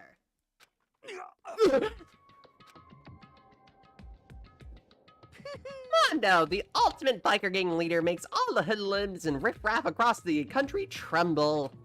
But the only reason he had the chance to join the gang in the first place was because of a certain someone. Now he's gonna get out anyway? Now it's gonna get out anyway? Or at least to... Basically, Monokuma said that it would get out to the entire outside world if he didn't kill in 24 hours. Now he's just revealing it to the people here. Mondo's older brother's name was Daya Owada. Mondo had nothing but respect for him. It's because of Daya that Mondo ever got on a motorcycle. Mondo's brother was his only family growing up. he was the only one Mondo could trust or respect. He wanted to measure up to his big brother, so he imitated him in everything he did. Mondo was the epitome of a starry-eyed kid brother. Meanwhile, the charismatic older brother had put together a local motorcycle gang. And before anyone knew it, it had grown into the biggest biker gang in the country. Daya, the older brother, #1 in the gang, and his #2, his younger brother, Mondo. In the beginning, everything was peaceful and gravy. But when Mondo started to think about how he would have to take over the gang from his brother someday, his brother's greatness, his reputation began to gnaw on Mondo's very soul. The kid's gonna take over for Daya, huh? Daya created this gang with his bare hands! Mondo's just along for the ride. Could someone like that really be our leader? All that's gonna do is make the gang look bad. Almost every day, Mondo heard the gossip and whispers of the other gang members. Which is why... I gotta get stronger. Stronger than Daya. Just one time. No matter what, I gotta win. Don't fuck with I don't care what it takes, I gotta come out on top. And on the night of his amazing brother's retirement ceremony, Mondo challenged him to a street race. But during the race, tragedy struck. The kid brother pushed ahead with reckless abandon, eager for victory, and dashed into oncoming traffic. But suddenly... Mondo didn't actually kill his brother. He was just responsible for his brother's death. Because he was reckless. Laying in his kid's brother's arms, the older brother delivered his final words. My bad, kid. I fucked up. Sorry. Of course he knew it was his brother's fault, but Daya never blamed him for what happened. Hey, kid. The rest is up to you. No matter what, you gotta keep the gang together. 'Cause it's the team you and me put together. It's a promise between men.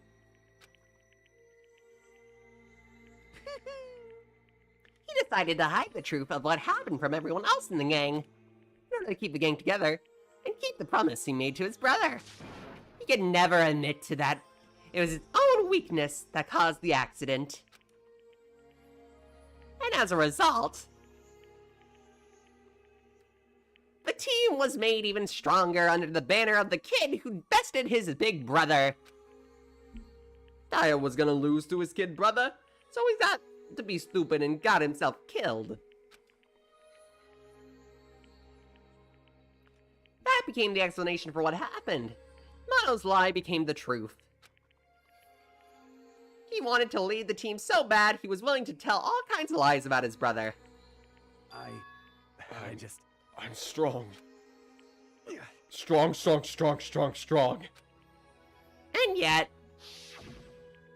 as soon as our killing game began, he realized, no matter how tough he pretended to be, he was just another weakling that could die in an instant. And then the hateful Monokuma announced the revealing of the embarrassing secrets. At that point, it was clear I would have had no problem shedding light on his little secret. Mondo killed his own brother. No matter what, I couldn't let the other gang members find out. If that happened, everything would have been ruined. Everything me and my brother had worked on to create, it would have been destroyed. His death, all the guilt I'd been carrying around, would have been for nothing. So that's why Mondo. After I saw what Monokuma had on me, I had filled up with all kinds of fuzzy uneasiness. Just started swirling around. Never felt anything like it before. I didn't know what to do about it. I wasn't sure what to think or what to say, but after a while that fuzzy uneasiness turned itself into a rock-hard lump of anxiety, way down into my stomach. And it was right around then that Chiro asked me to start working out with him. And right there, he told me a secret. Seriously? Jesus. I'm sorry. I'm sorry I lied to you. But why? Why now? Why are you telling me this all of a sudden? Huh? Huh? Because, I mean, you've kept that secret all this time, right? If anyone found out, you would be... But... You're right, but... I want to change. I wrap myself up in lies. I'm weak. I want to destroy that version of me forever. His words were like a knife in my gut. I felt like he was exposing the lie I'd been living myself. I have to change. I don't want to be weak anymore. You're strong. It can't hurt you, right? Whatever secret Monokuma might tell us. You piece of... So what? You're saying I should just say it? What? You're saying if I really am, I should just be able to tell everyone my secret? Huh? Huh? I was jealous. I was jealous of Chihiro's strength. He had the strength to face his own weakness, to overcome it. It was the kind of strength I never had! So I was jealous of him. And that jealousy, it just broke me! What? What? Are you making fun of me? I'm strong? Are you fucking with me right now? No! I'm not making fun of you. You really are strong, Mondo. I felt like I could hear something starting to creak. Something inside my head. What did he want me to do? What was I supposed to do? Was I supposed to just sit back and let my secret be revealed and ruin everything me and my big bro built? What's wrong? What's wrong? Why do you have to tell me all that? Are you trying to rub my failure in my face? No, just wanted I just to... really admire you. Admire your strength. Yeah, that's right. That's right. I am strong. Strong. I'm strong. Strong. Stronger than you! You son of a And bitch. stronger than Daya! I don't remember anything after that. When I woke up again, he was laying at my feet covered in blood. I had the dumbbell in my hand and I was just staring at him, down on the ground. Hey! I killed him. I killed Chihiro. Even after all this time, I'm still just as weak as I've always been. And thanks to that, I did something I can never take back. Mondo. He was normally so aggressive, so angry. He hid that weak side from everyone. That was his secret. A weakness like that lived on a heart of his and turned him cold-blooded.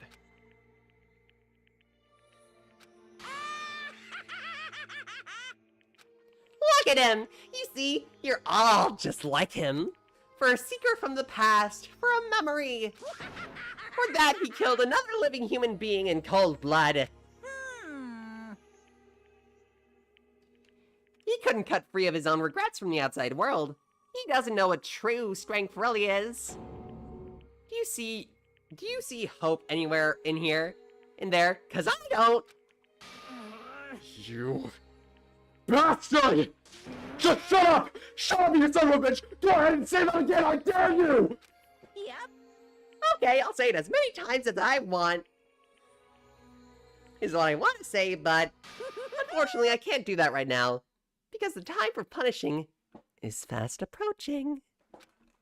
Punishing? It can't be. You mean... execution? That's what I promised you, right? The black and disturbs the peace will be punished. Ridiculous. Hold on. Now then, I've prepared a very special punishment. For Mondo Iwata, the ultimate biker gang leader. No. No, wait. Wait. No! Let's give it everything we've got. It's punishment time! I said wait! Sorry, man. I couldn't keep the promise we made. From one man to another.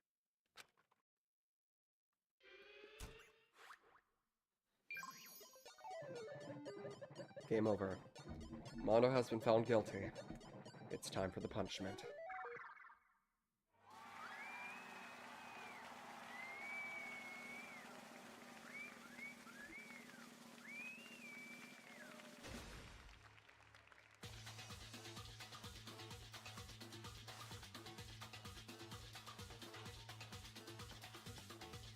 let's not use that, please.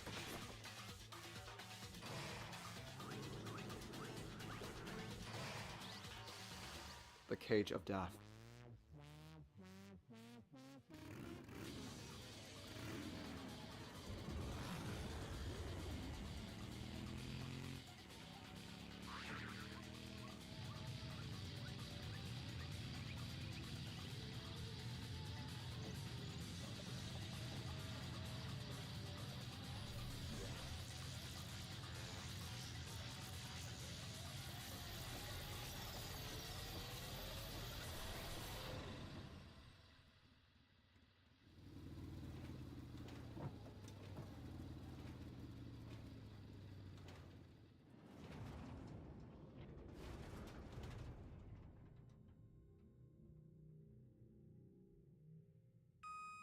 The most messed up execution.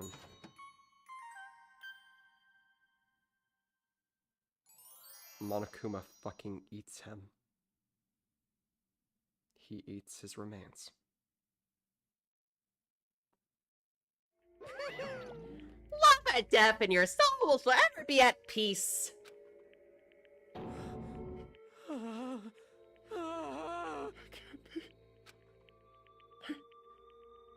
My brother. Another murder and another execution. I want to feel again. Everyone's lives are taken so lightly here. I feel like I might be going mad. Maybe I'll just let it happen.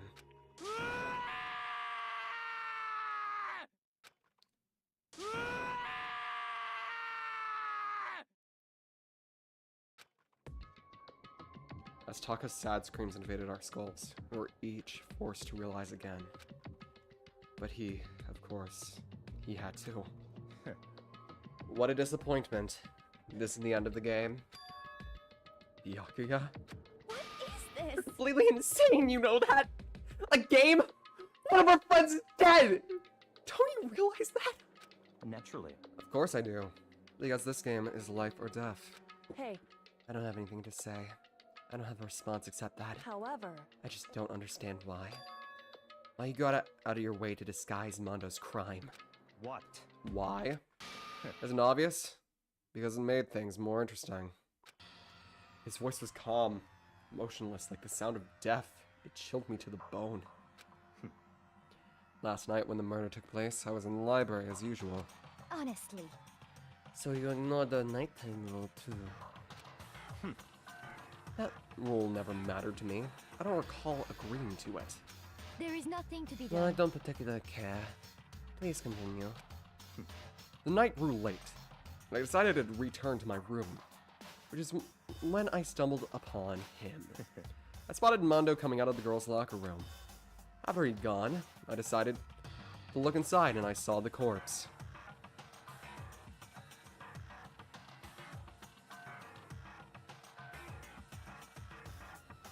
Yeah, remember, guys, how Ishimaru told us that he never made a single friend? He made one. And then he fucking died. Welcome to the Spare High School. I'll be your professor, Professor Shark. What? You actually witnessed the murder? He was such a fool. He didn't even give the slightest idea that I had seen him.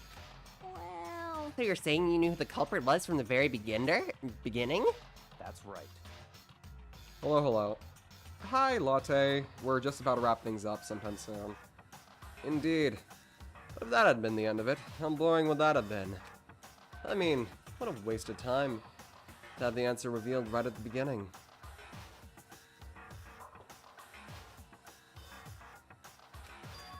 Which is why I decided to lend a little helping hand. I thought it would liven things up. You did all that to liven things up? I see. So after hearing about Genocide Jack from Toko, I decided to use that to create the fake murder scene. But damn, man. We hadn't figured out who really done it. You would have been dead too, right? Well, obviously, I would have revealed the truth before I'd reached that point. Of course. Byakuya turned to look me in the eye. I'd feel his sharp eyes piercing into me. Thanks to a certain remarkable someone, I never did.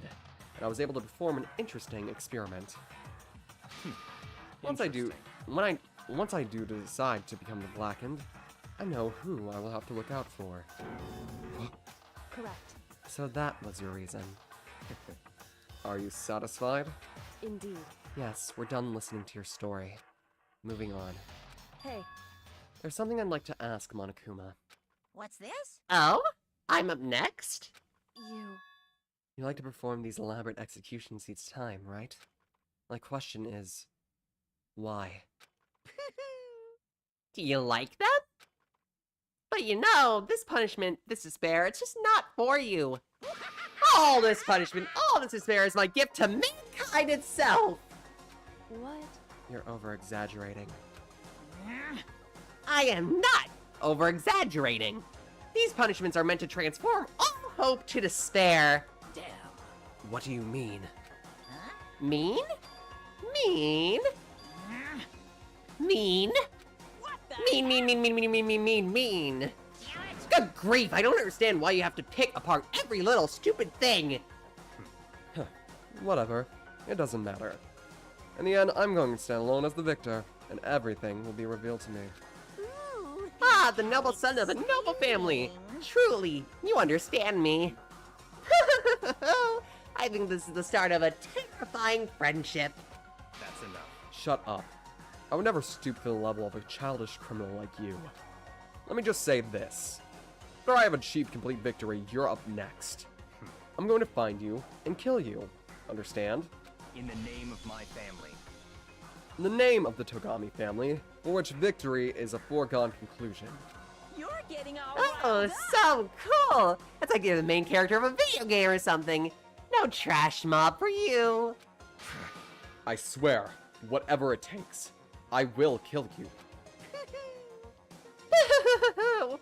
Temper, sounds like someone needs a nap.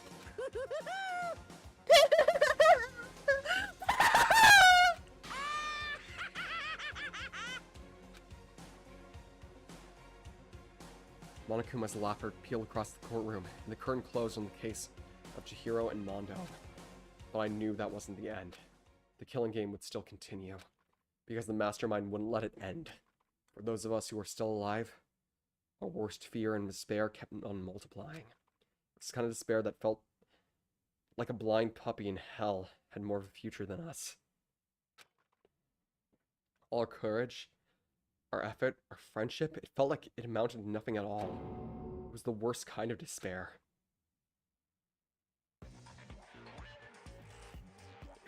Well, anyway, like I was saying, this is a pretty good spot. Yeah, a really good spot. Anyway, isn't it amazing how that girl went and killed someone before things even had a chance to get boring? Once things really get moving, it'll be like a roller coaster. There won't be any stopping it. Fear and despair charge forward at a speed nothing can hope to match. But I must admit, I'm disappointed. I went to all the pain and effort of making you part of the group, and you couldn't play your part. You do remember you were supposed to make the first move, right? Well, no biggie. Nothing we can do about it now. So just do your best to make things more exciting from now on, okay? After all, that's what everyone wants to see. There's one thing I would like to ask you. As long as you don't want to know my measurements, fire away. Who is it? The 16th high school student, I mean? My, you really took me by surprise there. I know I said you could ask anything, but super denied, ultra denied, demonic denied. Because you see, that's my ace in the hole. And nobody be dumb enough to reveal that, right? No matter how close they were to their friends.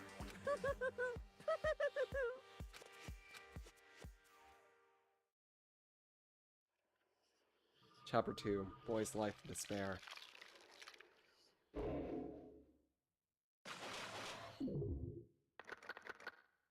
10 left.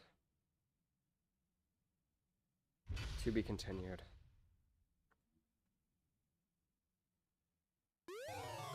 Receive the crazy diamond present.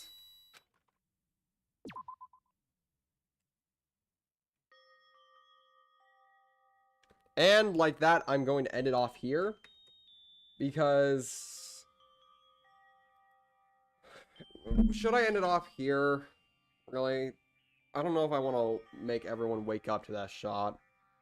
So I'm going to go with that. Generic gray muscular figure. I love how anyone you don't know identify as the... just replaced with generic gray muscular figure number 2. Anyway, have a good night and have a lovely ape. Yeah, see y'all later.